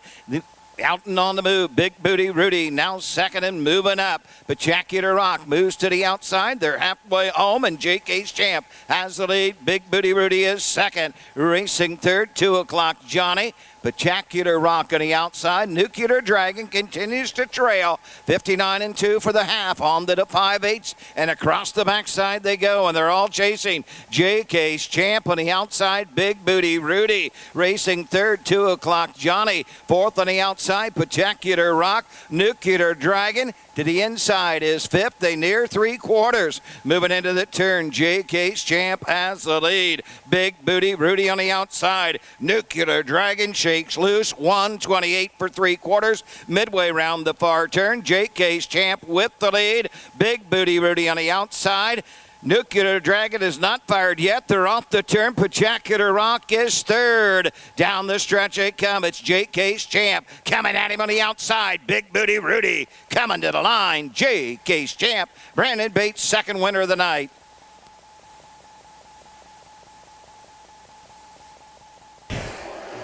Five, 2, 1, 3, 6. JK's Champ. Blistering first quarter. He's parked the whole way in 28 seconds. Put on the brakes. 31-2 second quarter, which made the half 59-2. Big Booty Rudy was tough. David Ward pulled a little bit before the half and was competitive until the top of the stretch when the rating job by Brandon Bates put away all comers. I have it as 5, 2, 1, 3, 6. JK's Champ, Big Booty Rudy, Spectacular Rock, 2 o'clock Johnny, and Nuclear Dragon. And I did not hear a final time. That's 128 3 quarters. I would assume he came home at about 30 seconds. 29 apiece. So another sub 2 minute mile. And that's a great horse. Yeah. Track's in good shape, Rusty. Track's in great shape. For all the rain we got. How much you figure you got over here? I don't know. If I would have been home, I could have checked my rain gauge, but I haven't been home all day. It was rain. I'm on my bicycle. And at least it cleared up for the ride home, huh? Yeah.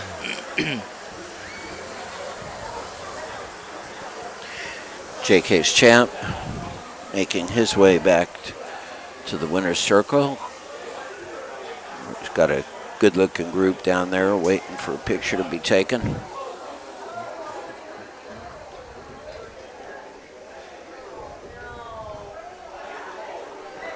Anybody see if oh, there's Purple. Here comes Brandon. Wait, is that him down there? Yeah, he's coming down here this way, I believe. Oh, here he comes. Got you. Catch the final time in the rundown here.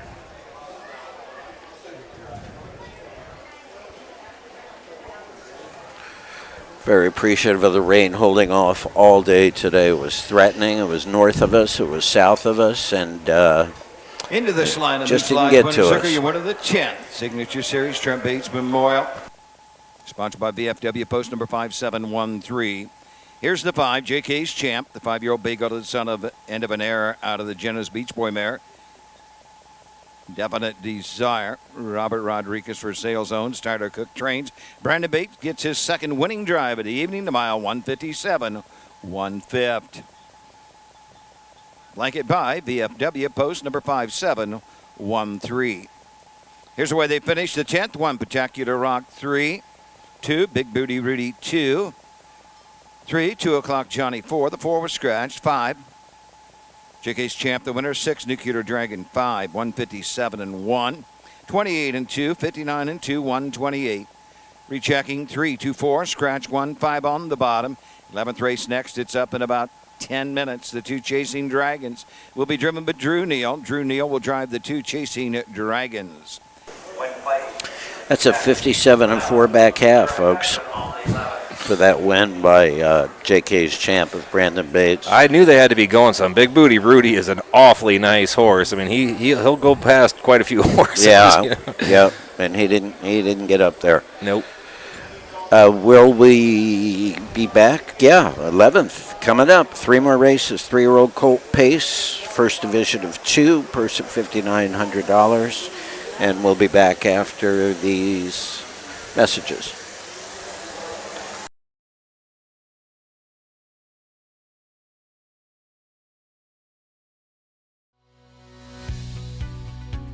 The Standardbred is athletic, strong, and sturdy. Their minds intelligent, their hearts like no other. They pour their all into every jog and race. They are warriors, they are champions, they are heroes. When their time at the track ends, it's just the beginning of a new chapter. But we must help write these stories as they transition from racehorse to riding horse. We owe it to them, the horses that give their all, to provide the time and tools they need to succeed, to bridge the gap between the track and a bright future, to find their perfect partner to help them realize their full potential.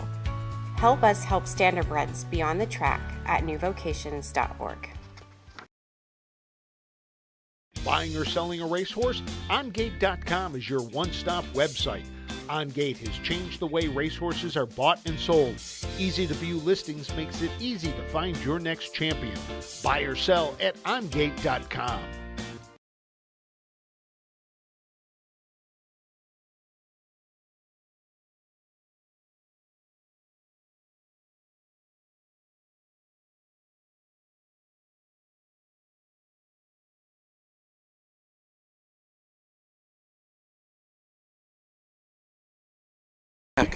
My bad. We're back.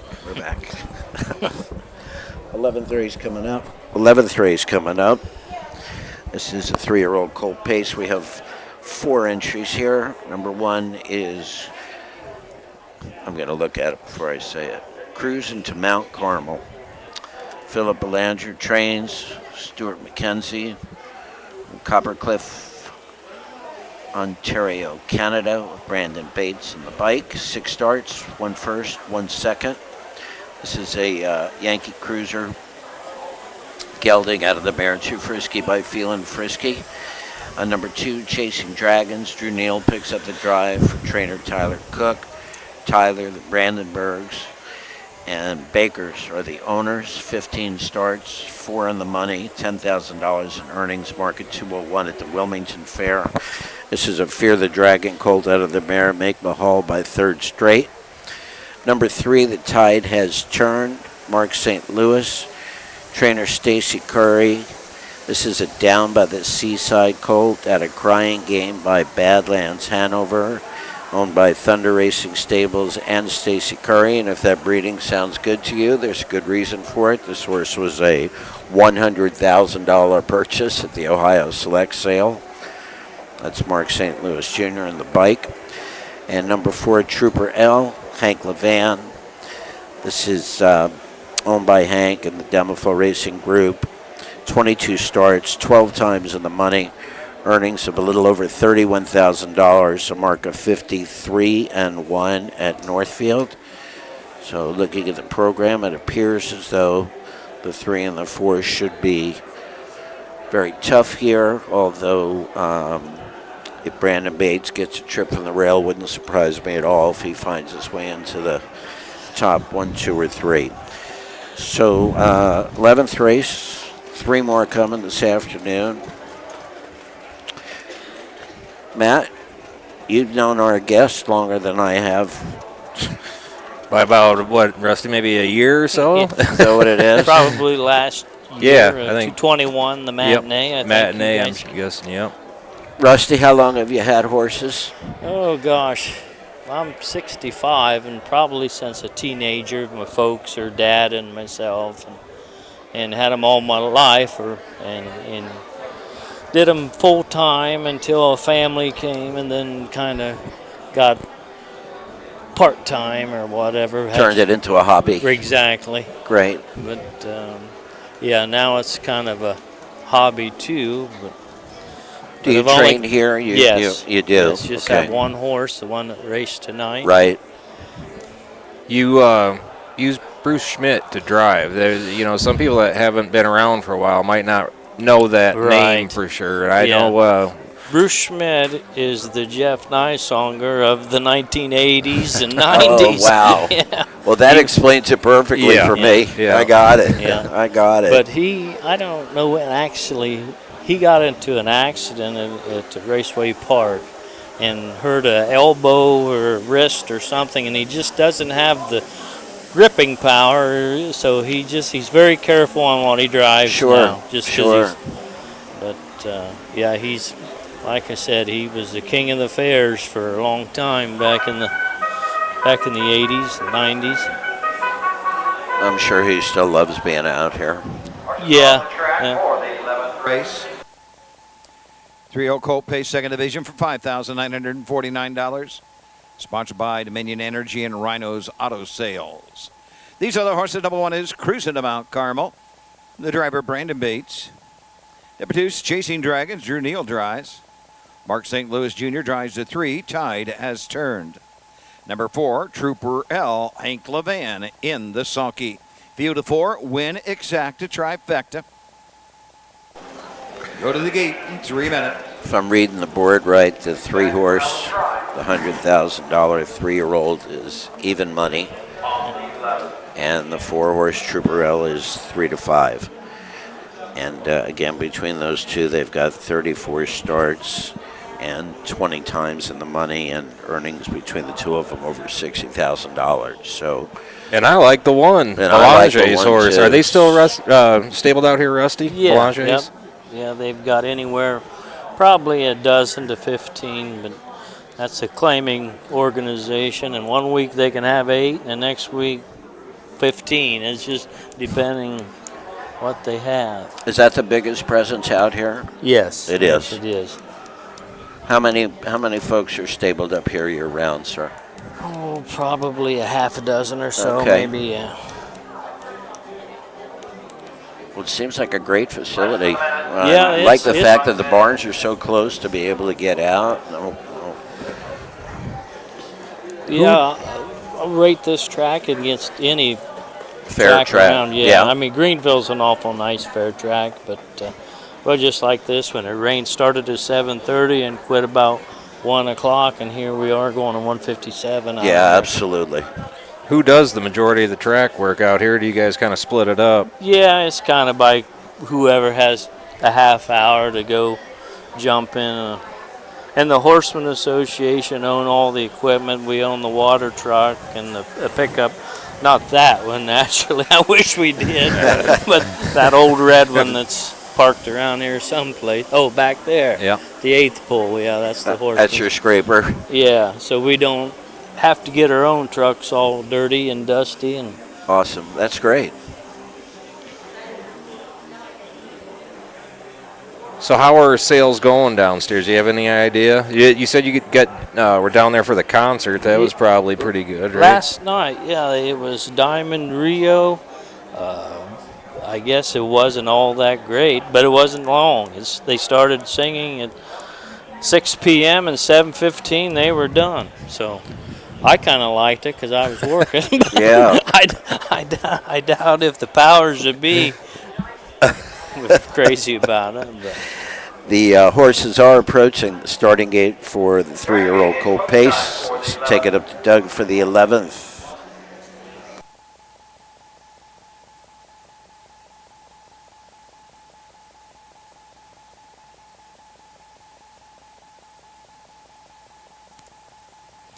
3-year-old Pacers. Second division for $5,949. All in behind the gate. Here they come.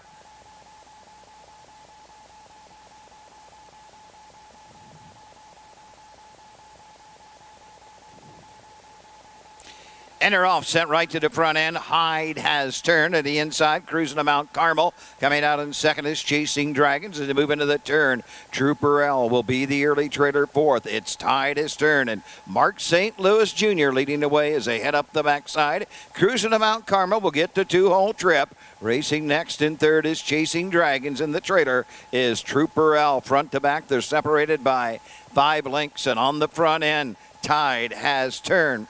Looking for season's win number 6. Second is Cruising to Mount Carmel. Third into the turn, Chasing Dragons. Trooper L trails the field in even 30 seconds for the opening quarter as they race into the turn. Tide has turned, extends the lead now to 3. Cruising to Mount Carmel is next. Chasing Dragons third. Fourth is Trooper L. Straight alignment. They come under the line for the first time and come to the half. Tide has turned. Mark St. Louis Jr. They are the target. Racing second is Cruising to Mount Carmel. Third, Chasing Dragons. Fourth is Trooper L. They're at the half, and they're halfway home in 59-3. They make their way on over to the 5-8. Sit still, Tide has turned. Showing away as they head up the backside. The lead now 5. Cruising to Mount Carmel is second. Trooper L is out and on the move. Chasing Dragons is next. Midway across the backside, they're coming after. Tide has turned. Trooper L on the outside. Racing on the outside as they move into the far turn. Chasing Dragons around the turn. Still there. It is Tide his turn. Trooper L on the outside. 128-4. They circle the far turn. It is Tide his turn. Trooper L is coming at him on the outside. They're off the turn. They're on their way home. They're stride for stride. Trooper L on the grandstand side. Tide has turned. Doesn't want to give it up on the outside. Trooper L. Tide has turned. Trooper L in the final strides. Trooper L. Hank Levan. Tide has turned second. Chasing Dragons third. Cruising to Mount Carmel will finish fourth in 157-4. As expected, a battle between the 3 and the 4. Trooper L and Tide has turned. Mark St. Louis cutting them out from the beginning, just before the 3-quarter pole.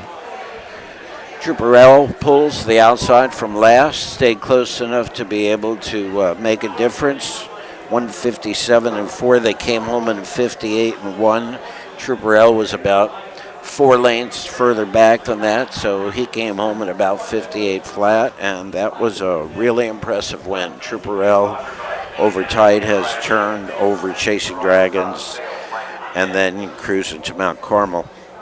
157-4. I have the rundown as 4, 3, 2, and 1.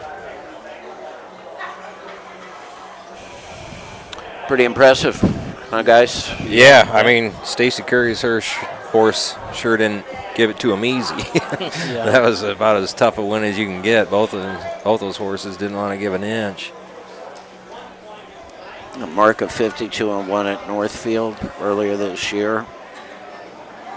Racing against some really good horses, including Duncan, who I believe we got scratched out at Urbana last week. If I'm not mistaken, was it Urbana or was it? No, it was Harding. No, it was with Frank last week. Duncan got scratched. One of the nominees for Ohio Horse of the Year coming up. We had an award ceremony down in Lexington at the Red Mile on Saturday night. Kentucky Harnessers Association giving out awards to drivers, trainers, and owners for performances at the fairs last year. Let's give it up to Doug. Of the 11th race, second division 3-year-old colt pace for $5,949. Number 4, Trooper L. 3-year-old Bego, the son of Racine Hill, out of the Dave Pan Lone Mare. Zoe's Lemon Tart, 5th of the season. Levan Stables, Woodstock, Ohio. Dharmafall Racing, Sylvania. H. Levan of Woodstock. Hank Levan trains and drives. Hank Levan's second winner of the evening.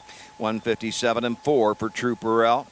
Blanket by Dominion Energy Ohio and Rhinos Auto Sales.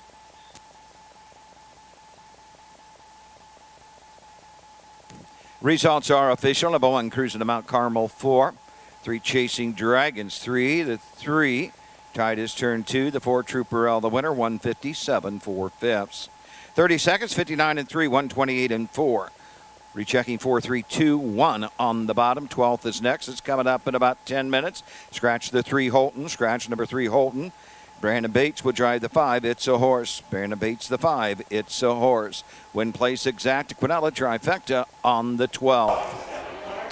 12th race will be next when we come out of our break. We have a scratch and 1 driver change. It's going to be a 4-year-old and up trot with a purse of $5,500. And this one's got 1 mare and 3 boys. So we'll see how it goes. Be back for the 12 shortly.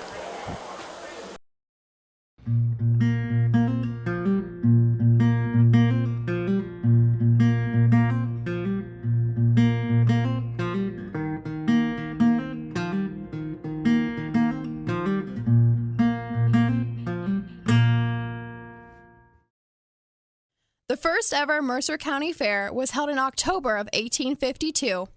Admission cost was 25 cents for the one-day event.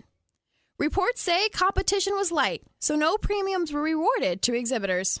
Small fairs were attempted for the next 3 years, but lack of interest and support led the Mercer County Fair to take a decade-long hiatus. Thankfully, in 1868, the local agricultural society reorganized, announcing that the Mercer County Fair would return bigger and better than ever before.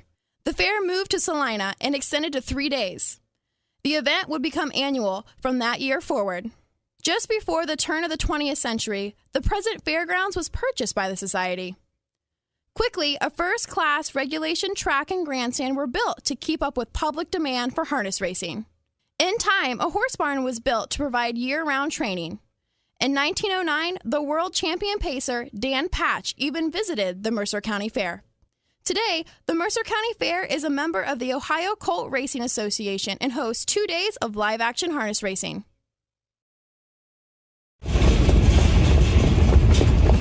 Hi, I'm Dean Gillespie, and I want to tell you about the Ohio Colt Racing Association. There's 19 member fairs, and they sponsor the partial futurity in Greenville, Ohio. You need to race in the OCRA. Great racetracks, great people.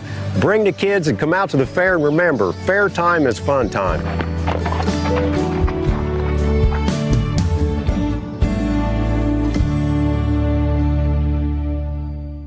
Fair time is fun time.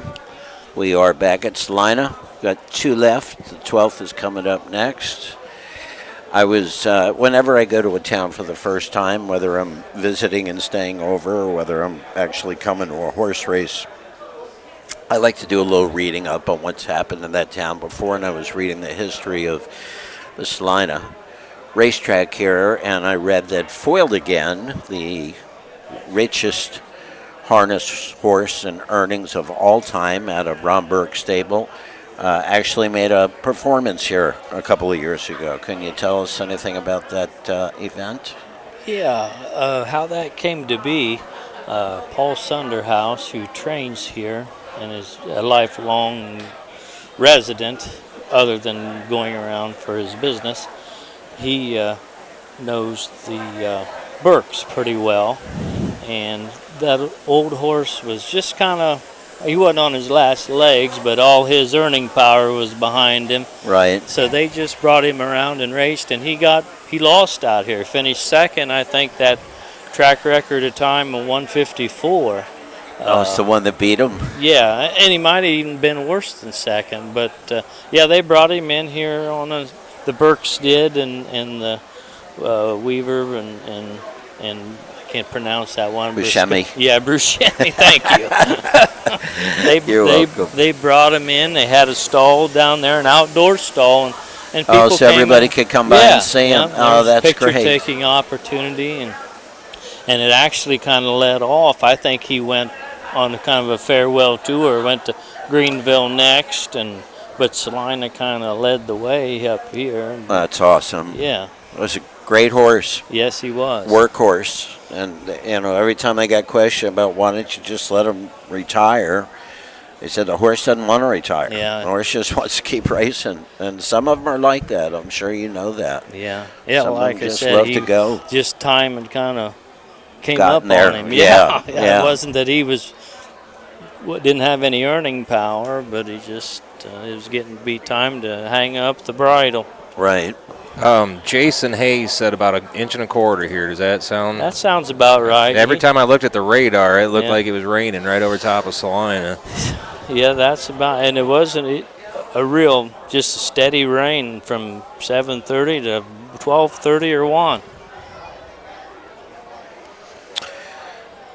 And it looks like, yeah, I'm telling you, these lakes have more effect on the weather than anything. I mean, look at this radar, and this thing looks like it's coming right at us. Yeah. And then as it gets closer, look, that starts to break up. That's good because I'm on bicycle. I've got to get Attaboy. I don't think it's not going to fit in my Taurus. Perfect. Yeah. Introductions for the 12th race. 12th race, Grand Lake Trot for $5,500. This is the Signature Series, sponsored by St. Henry Bank. Celina Moose Lodge, number 1473. Scratch the 3, Holton. Brandon Bates drives the 5. Number 1 is Team L. Hank Levan drives.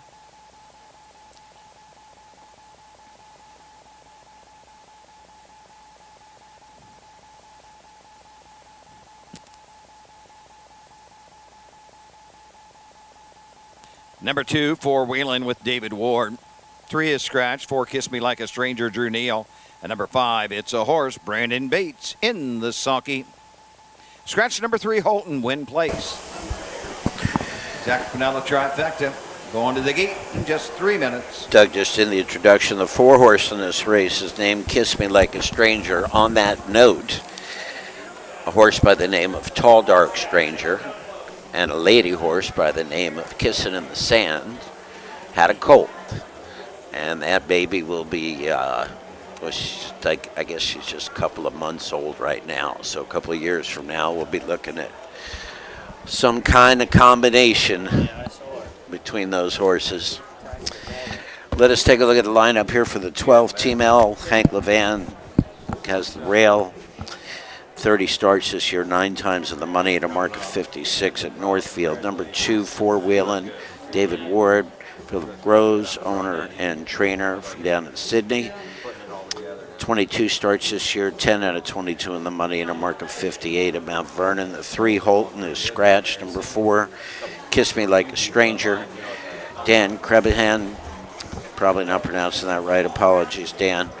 Richwood, Ohio, 6 starts, 2 third-place finishes, and It's a Horse.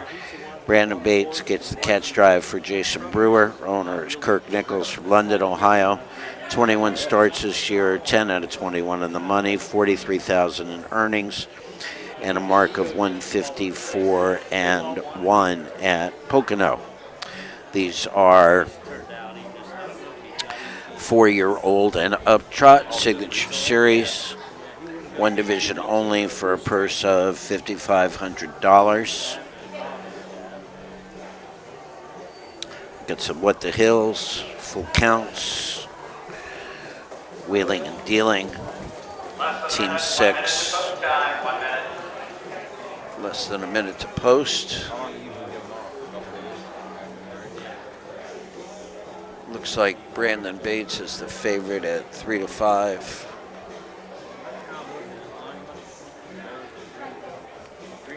And the rain has held off. Unbelievable. That's great. A lot of delays and changes today. There were qualifiers this morning down in Lexington that got moved to tomorrow. Lexington, Kentucky, that is.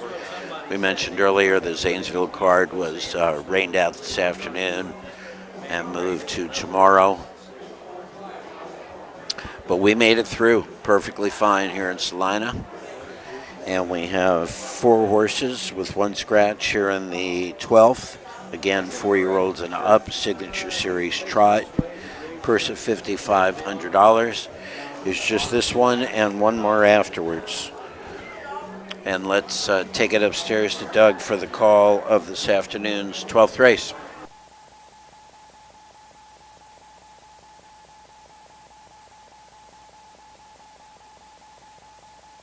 Gauge rolling, it's post time.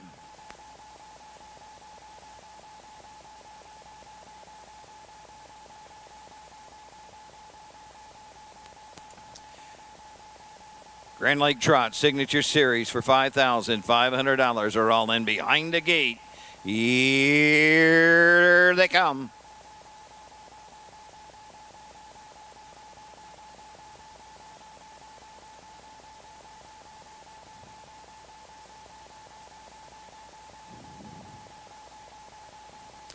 Enter off. On the outside, it's a horse sent right to the front. Team L comes out in second. Four-wheeling is third as they move into the turn. Kiss Me Like a Stranger will take a tuck and back off and trail the field as they race to the opening eighth. On the front end, showing away. It's a horse. Brandon Bates lead him as they head up the backside. Followed by Team L, second. Racing next in third. On over to the opening quarter mark is Four-wheeling and trailing the field. Kiss Me Like a Stranger. Straight alignment, front to back. They're separated by 6 lengths. The leader, It's a Horse, and Brandon Bates by a length. Racing second is Team L. Trotting third, Four-wheeling. Kiss Me Like a Stranger trails the field. The quarter, 30 and a fifth. Around the turn to the 3/8 they trot. It's a Horse has the lead for Brandon Bates. He's there by a length. Team L racing second. Racing third is Four-wheeling, and Kiss Me Like a Stranger trails the field as they pass the stands and come to the half for the first time. It's a Horse with Brandon Bates still there. Team L still second. Still third. Four-wheeling still fourth. Kiss Me Like a Stranger. They're halfway home. They're at the half in a minute and 2/5. They head on over to the 5/8. First to move, David Ward, and Four-wheeling from third. He's now second on the outside. On the outside, Four-wheeling is coming after the leader. It's a Horse across the backside. Team L third. Way back, the traitor, Kiss Me Like a Stranger. They're going at it on the front end. They're matching strides on the inside as they move by 3/4. It's a Horse on the outside. Four-wheeling behind those dueling leaders is Team L, and Kiss Me Like a Stranger trails 129 and 4. They circle the far turn, trying to fend off the Horse on the outside. It's a Horse. The inside, the outside is Four-wheeling. They match strides. Team L will need room. They're off the turn. They're on their way home. It's a Horse. Team L up the inside, but coming to the line. It's a Horse. We'll give Brandon Bates his third on the card.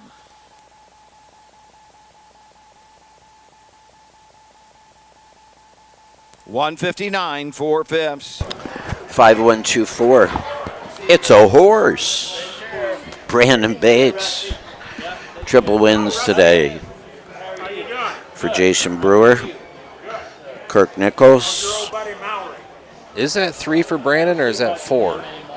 I think. Oh, is it 4? I think it might be. I thought it was a triple, but I'm not sure. Okay, I could be I'm wrong. not sure. After 12 races, I make no guarantees on my quotes.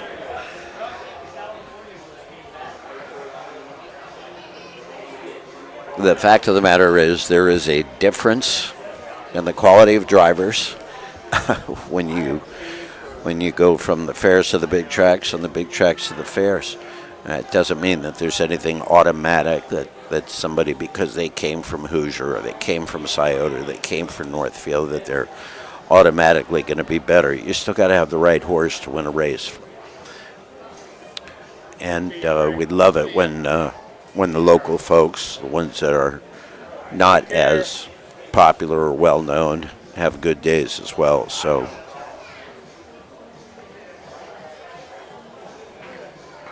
but that was a really strong performance.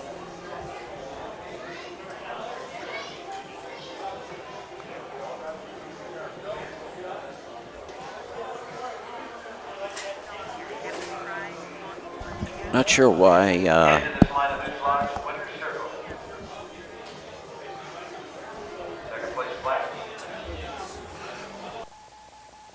by Celina Moose Lodge. Goes to the 1, Team L, Hank Levan.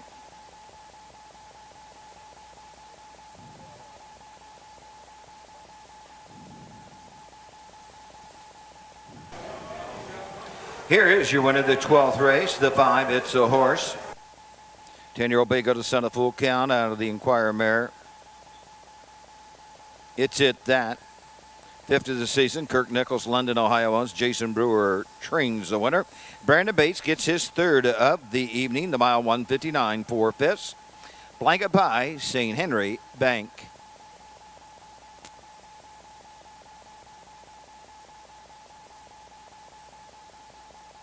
Results are official. Number 1, Team L, 2.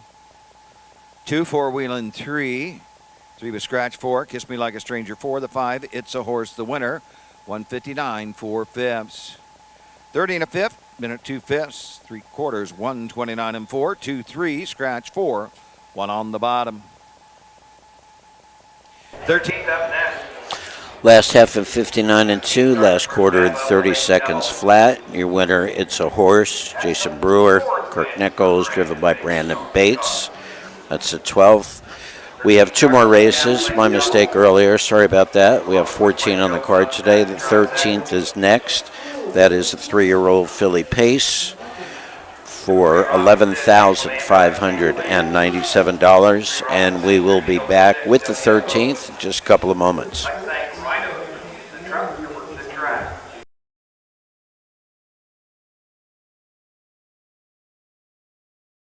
For over 50 years, Midland Acres has provided top-quality Ohio-bred colts and fillies. As a third-generation farm with 500 acres of pasture for breeding to boarding and on-site veterinarian care, we understand the importance of delivering well-cared-for and well-mannered yearlings. Get in the winner's circle with the yearlings by Fear the Dragon, Yankee Cruiser, Pet Rock, Long Tom, and Bit of a Legend. Midland Acres, doing our best to bring you the best.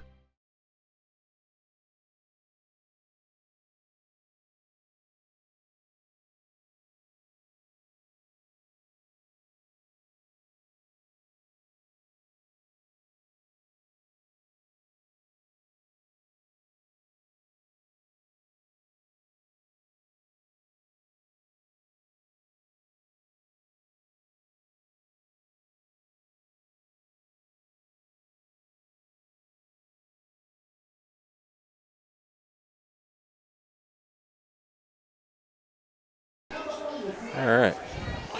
Sorry, I was watching the races from Troy. That's okay, man. I've got my phone over here. I've got friends that have one active racing horse right now out of their whole barn, and he is the 8 horse down at the Red Mile, and they are going to post as we speak. Well. So get the phone on in the background here. Let's get back to Celina in today's 13th race. And I'm just going to glance over here to my left and try not to make any mistakes while I'm watching 2 things at once. This is $11,597 13th race. These are 3-year-old filly Pacers. And we start with number 1, Ella Bella Boo. Adam Short is the trainer and the owner. Jeff Neisiger is in the bike. Number 2, Hoof Print in the Sand. Cam McCown for Jessica, owned by Shane Harville from Germantown. Number 3, Rockin' Sis. Brandon Bates for Steve Bowder. Owners are Jeffrey Krastikan and Mary Krastikan from Illinois. Number 4 is Wiggletown. Brandon Bates for Steve Bowder. Owners are the Bowders from Delaware and Greenville, Ohio. Number 5, Well Said, Elviliana. Philip Groves, owner, trainer, Sharon Kujar from Sydney, Ohio. And number 6, WF Hope with Drew Neal, trained by Lucian Bolin and owned by the Wilker Family Farms in St. Mary's, Ohio. Number 1, Ella Bella Boo, driver Mark St. Louis Jr. A driver change just now on the 1 from Jeff Dossinger to Mark St. Louis.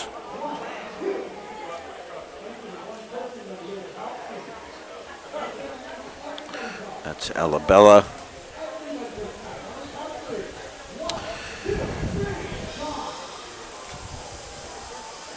Oh my goodness gracious. Everybody be happy for me. My friends who haven't had a solid performance all year have just won the last race at the Red Mile in Lexington.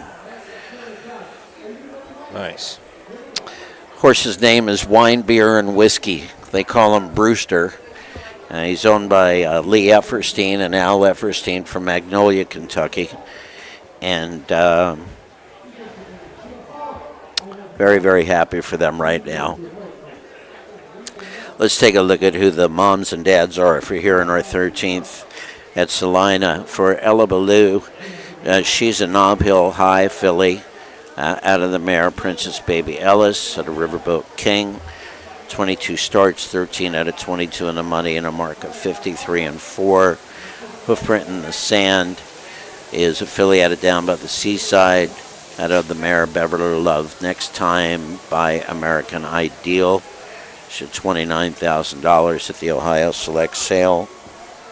Number 3, Rock and Sis with Brandon Bates, is out of Pet Rock by Sporty Ellie, got a Sportsmaster. Wiggletown is a filly out of Mr. Wigglestown. Temptress and Artscape. Number 5, Well Said, Eveliana, is out of Well Said by the mare Bloom and Delight by Better's Delight. And my hesitation in calling these has nothing to do with being distracted. It's just that it started to get dark, and I'm having a hard time reading the program. Yeah, it did kind of cloud back up a little. And WF Hope is out of Well Said by the Bear Blissful Dreamer and Blissful Hall. These are 3-year-old filly pacers, one division, a purse of $11,597.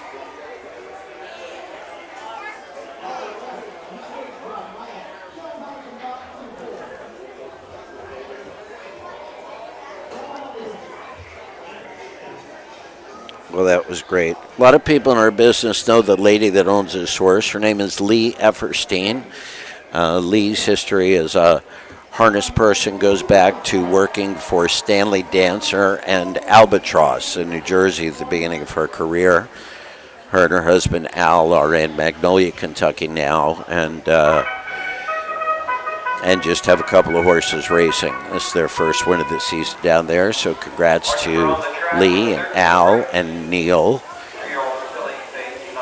who feeds and waters Brewster all the time. Fair boy. Field of 6, number 1, Alabella Boo. Mark St. Louis drives. Mark St. Louis, the 1, Alabella Boo. 2, Hip Printed in the Sand with Cameron McCown. Hank Levan drives the 3, Rockin' Sis. Brandon Bates, the 4, Wiggletown. 5, Well Said, Eveliana with David Ward. And number 6, WF Hope, Drew Neal in the Sulky. Win play show, Quinell Exact, a trifecta, daily double wagering. Late double on 13 and 14th. Into 14, scratch the 2, Mystical View. Scratch the 2, Mystical View. Pierce Henry drives the 3, Rockin' Josie.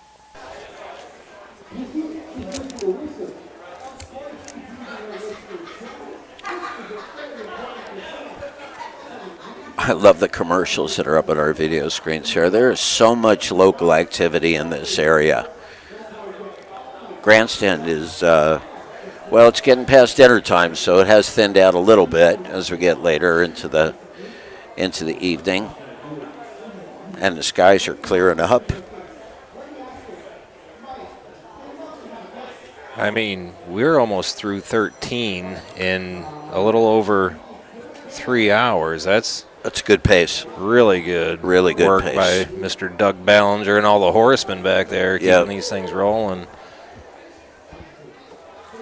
I honestly wouldn't have guessed that we were going to get them all as bad as things looked when I got here. And they really did consider trying to postpone, like Rusty said. I mean, it was pretty nasty here all morning. I texted Frank early this morning and said, is anybody watching? He goes, yeah, we've got eyes all over the state. And it did not look good at 10, 11, 12 o'clock by the way the storms are moving from southwest to northeast through Indiana. But we absolutely caught a major break today. And we got them all in, and we've got this and one more afterwards. Hopefully Troy is as lucky. Where's Troy from here, directionally? I'm going to be honest with you, I have not got a clue. I've never been there. Okay, hang on, let me see. Someone mentioned that it, is raining in Greenville, so if it rains in Greenville, it's probably heading towards Troy. So I would imagine Troy east is it's just north of Dayton. Okay. Just north of Dayton, about 40 miles to our southeast.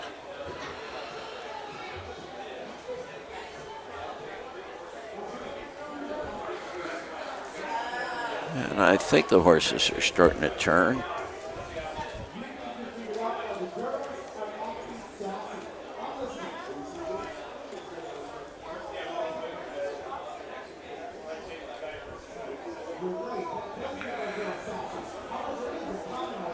Yep. Horses are slowly approaching starting gate.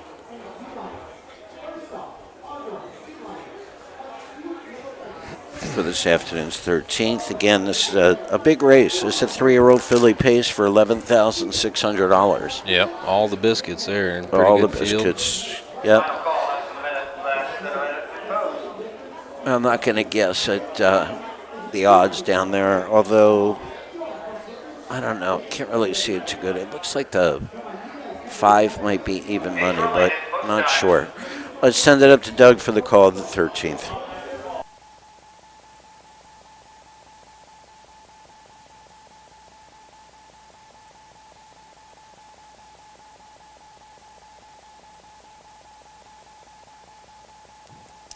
Three-year-old filly pacers for $11,500.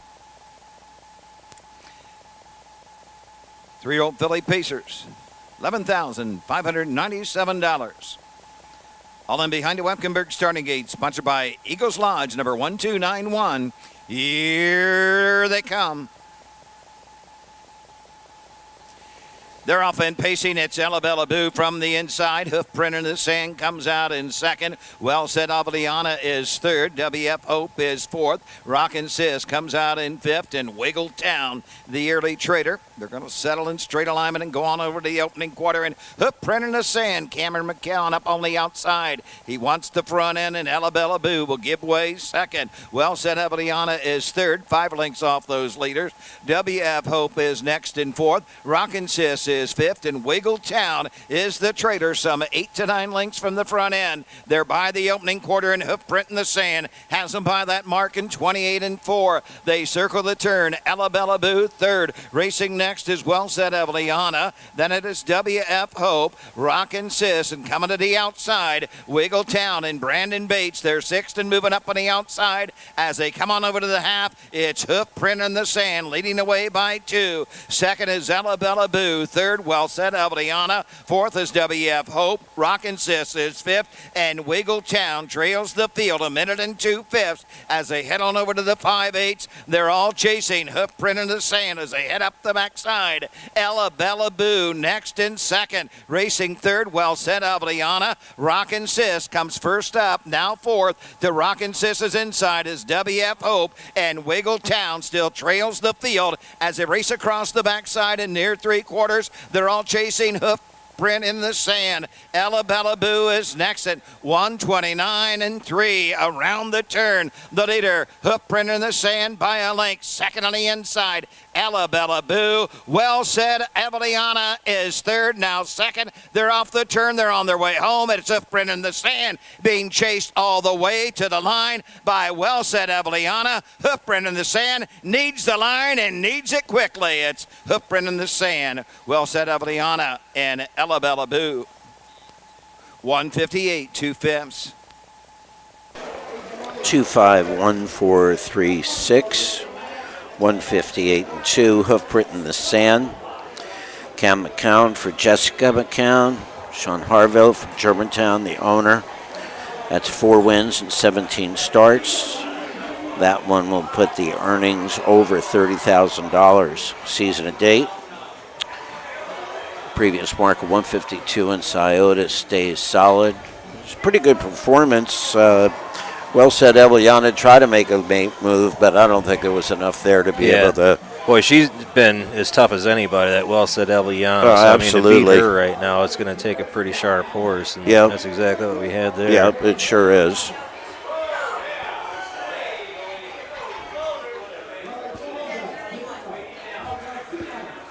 Great race. Hoof print in the sand.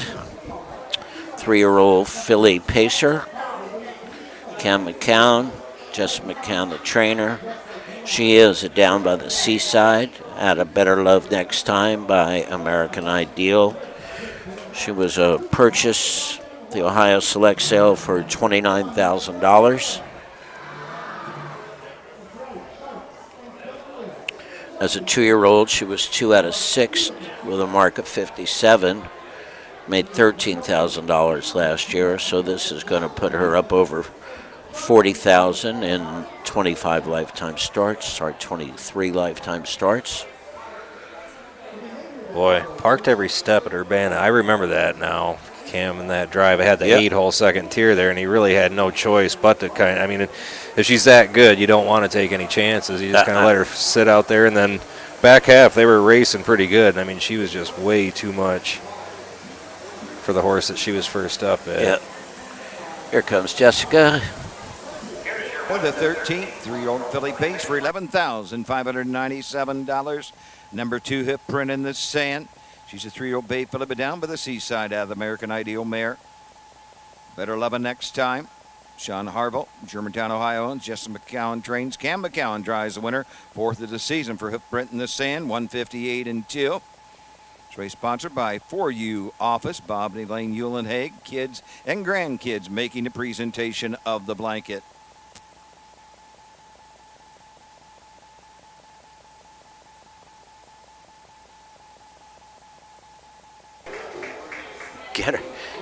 Get a hold on her, Jess. Second place blanket from the Mercer County Fair Board will go to the 5, Well Said Aveliana from David Ward. Here's the way they finished the 13th. 1, Alabella Boo, 3.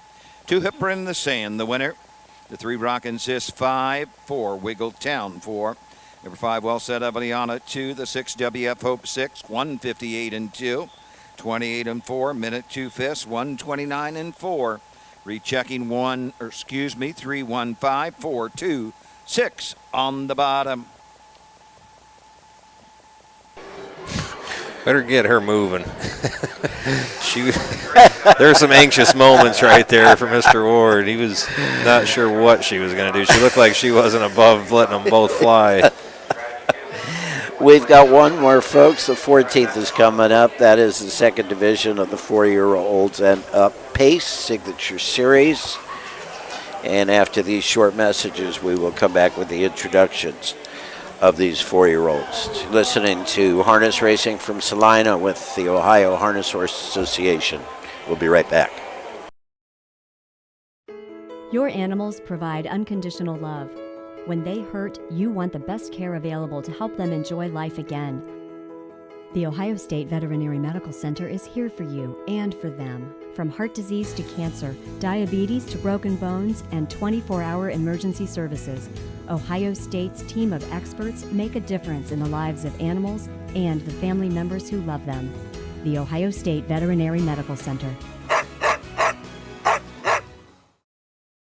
When you need supplies for your horse, one name stands out: Big D's. Since 1974, Big D's Tack and Vet Supply has been the equine experts you can trust. Whatever your horse needs is available at Big D's Tack and Vet Supply. Visit the retail outlet in Streetsboro, Ohio, or order online at bigdweb.com. Most orders shipped that day, or call 1-800-321-2142. Big D's Tack and Vet Supply. We are back in Celina, and the skies are as bright as they've been all day. Great timing. We have one more race, 14th is coming up. Again, this is 4-year-olds and up pace, signature series. Starting from the rail out, Calvin L. Driven, trained, owned, Hank Levan Stables. 27 starts this year, 3 wins and 1/3, $23,500 in earnings, and a mark of 153-1 at Scioto Downs. Number 2, Mystical View, is scratched. Number 3, Rockin' Josie. Pierce Henry picks up the drive for Christina Smith, who's the trainer and the owner. 13 starts this year, 1 win, 4 third-place finishes. Number 4, Torig Sealster, David Ward for Philip Groves. 33 starts, workhorse, 17 out of 33 in the money, $55,000 in earnings, and a mark of 52 and a piece at Mount Vernon. Number 5, Section Line Racer, Pat Malloy Jr. Saw Pat as they pulled their trailer into the fairgrounds earlier today. This horse has only been out 5 times this year, 1 second-place finish. Number 6, Imagine It. Cam McCown for Kent Wilcox. Richard Kapp from Hillsdale, Michigan is the owner. 26 starts this year, 9 out of 26 in the money. Earnings of $24,800 and a mark of 152-4. And number 7, Rose Run Explosion. Philip Ellinger, Jeffrey Coasters, Coldwater, trainer, owner. 17 starts, 3 wins, 3 seconds, 3 thirds, a mark of 149-4 at Scioto Downs. Hence the even money odds that I see over there on the tote board. Sorry I couldn't give you a lot more information on odds today. The tote board is down there towards the middle of the grandstand, but we're up more to the finish line, so not a great angle. But I think races pretty much won as expected most of the day. Once Brandon got off at 8-1 and won a race early on, you couldn't get that kind of $18 return on anything after that. Let's take a look at the moms and dads here. Calvin L. is a well-said colt by the mare Harmony Oaks Quest out of Arts Conquest. Rockin' Josie is by a Rock and Roll Dance out of Twin Bee Beach Baby, whose dad is the Ponderosa. Toric Sealster is 10-year-old out of Shadow Play. The mare was That Day, and Cam Luck, great sire Cam Luck. Section Line Racer from Pat Malloy is from Fear the Dragon. The mare is Section Line Aqua, Major, and Art. Grandfather there. Imagine It, Cam McCown. If I Can Dream by the mare Katie Shore Shot, whose father was Gun That Won the West. And Rose Run Explosion Down by the Seaside at a Crying Game by Badlands Hanover. From a cost standpoint, Rose Run Explosion was sold for $35,000 at the Lexington sale. Section Line Racer, $31,000. The Ohio Select sale, Toric Sealster for $12,000. There's a big return. Toric Sealster is purchased for $12,000. Made $70,000 just last year, 54, but lifetime earnings of $335,000. And he is 10-year-old. Rockin' Josie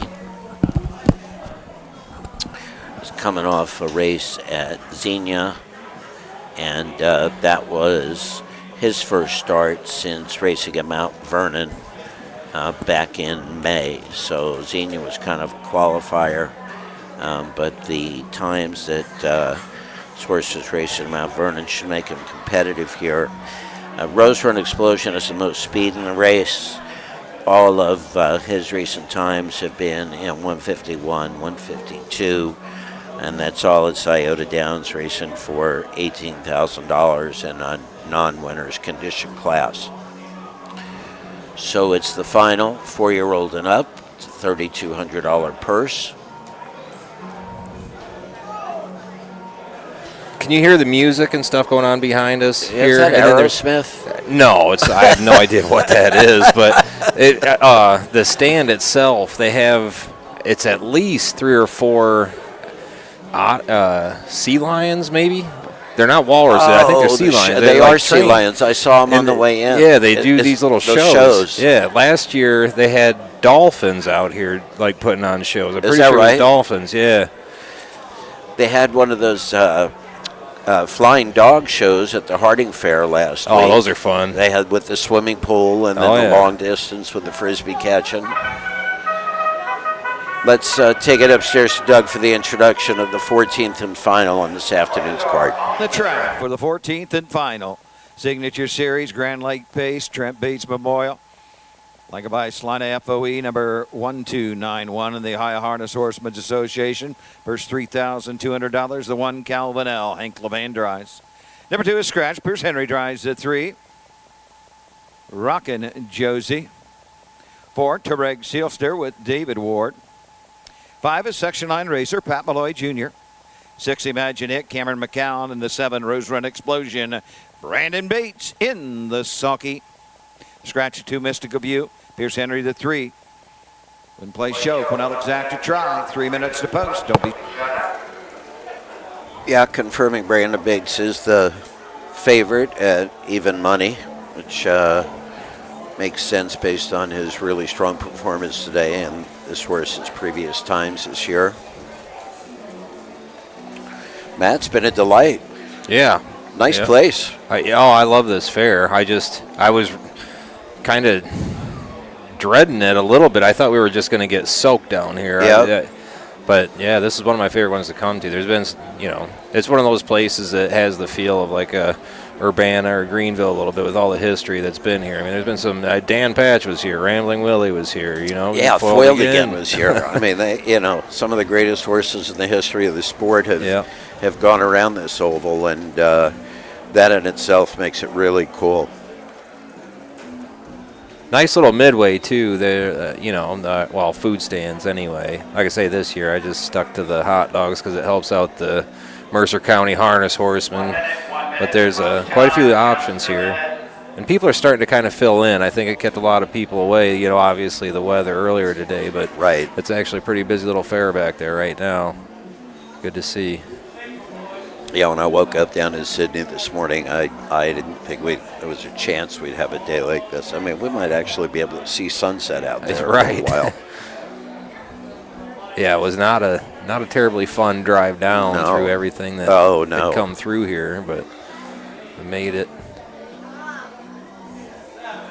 It's a great-looking little town, too, here in Celina. Took a picture of a absolutely gorgeous, ornate Catholic church that's just on the northwest side of downtown.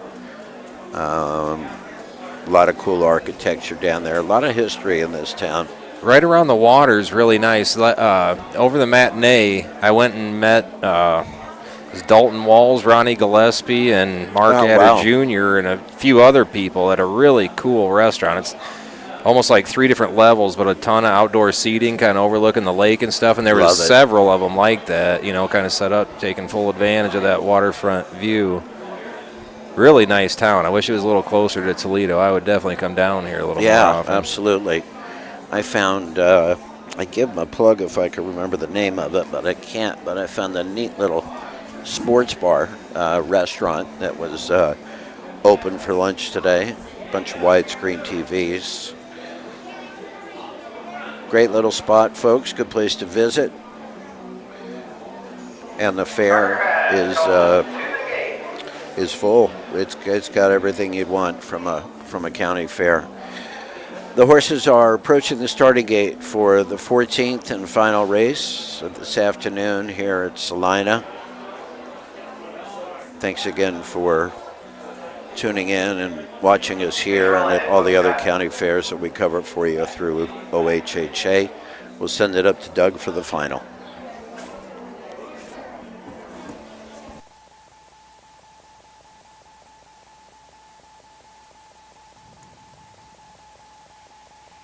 Field of 6 for the Trent Bates Memorial, and behind the gate, here they come.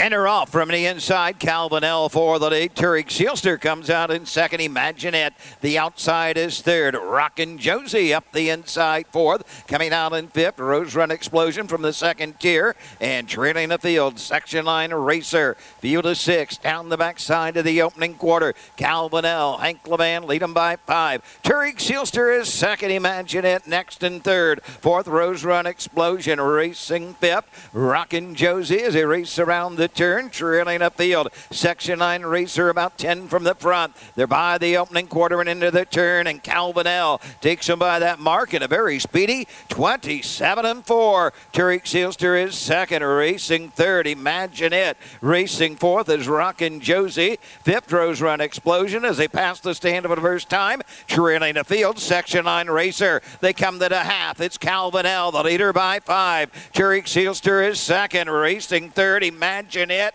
Rockin' Josie 4th. Rose Run Explosion moves to the outside 5th. Section 9 Racer 6. 57-2 for the half. They head to the 5/8, and they're all chasing. Calvin L, the lead down to a length. It was once 7. Right in his back. Turek Seelster is 2nd. Imagine It is 3rd. Rose Run Explosion was 5th. He's now 4th on the outside and closing in with every stride. Rockin' Josie is 5th. They near 3/4. Calvin L bracing for the challenge of Turek Seelster on the outside. Rose Run Explosion 3rd. Imagine It is 4th. 3/4. 126 and 3. They circle the far turn. Calvin L still there trying to fend off Turek Seelster and bracing for the challenge of Rose Run Explosion. They're off the turn. They're on their way home. On the outside, Turek Seelster coming to the line.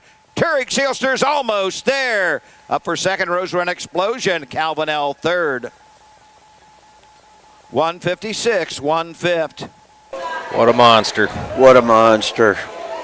Turek Seelster. David Ward. Interesting that,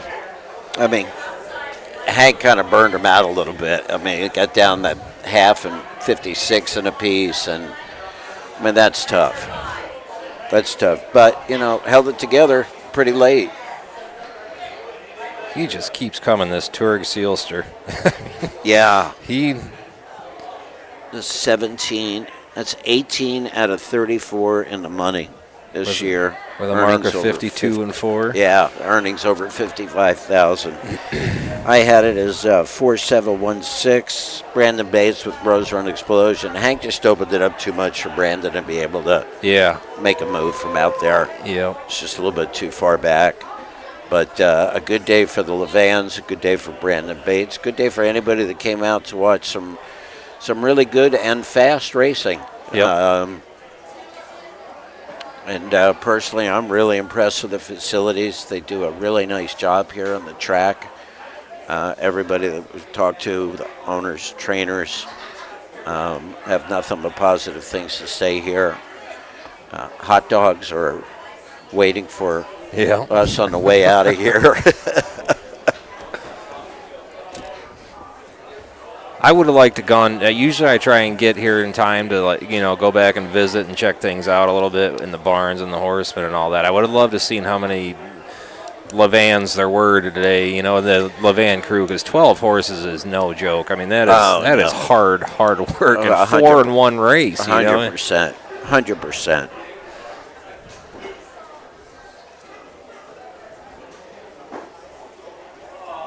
Here's Turek Seelster. Let's take it upstairs. Trent Bates Memorial, the 4 Turek Seelster. 10-year-old Baker Son of Shadow play out of the Camluck mare. That day, 6th of the season, Philip Grove City, Ohio owns and trains. David Ward gets the winning drive. 156 and 1 for Turek Seelster as they take the Trent Bates Memorial. Blanket by Celina FOE, number 1291. Ohio Harness Horsemen's Association blanket for the fastest of the 2 divisions. Results are official. Number 1, Calvin L 3. 2 was scratched. 3, Rockin' Josie 5. The 4, Turek Seelster the winner. 5, Section 9 Racer 6. The 6, Imagine It 4. 7, Rose Run Explosion 2. 156 and 1. 27 and 4. 57 and 2. 126 and 3. 3 scratch 5. 1 6 4 2 on the bottom.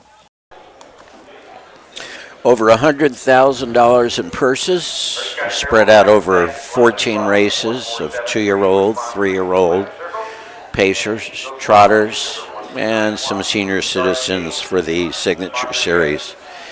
Michael Langer and Matt, we'd like to thank you all for tuning in and watching harness racing from Celina this afternoon, Ohio Harness Horse Association. Always happy to provide this. We thank our sponsors, our friends, our team for getting a good card out and bringing you the races today. We have many more to come. Troy is active right now. Is that right, Matt? Yep, they're racing they're in Troy. Off and running. Yep. Switch over and watch live at the racing at Troy if you'd like. We hope you do, and we hope you enjoy it. Thank you to everybody. Have a great evening, and we'll see you out the track.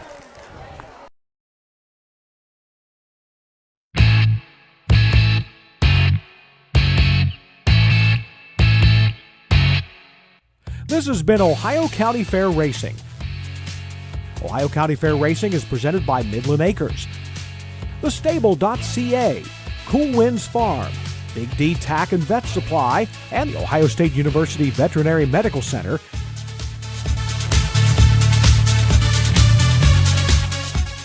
Ohio County Fair Racing is a presentation of the Ohio Harness Horsemen's Association.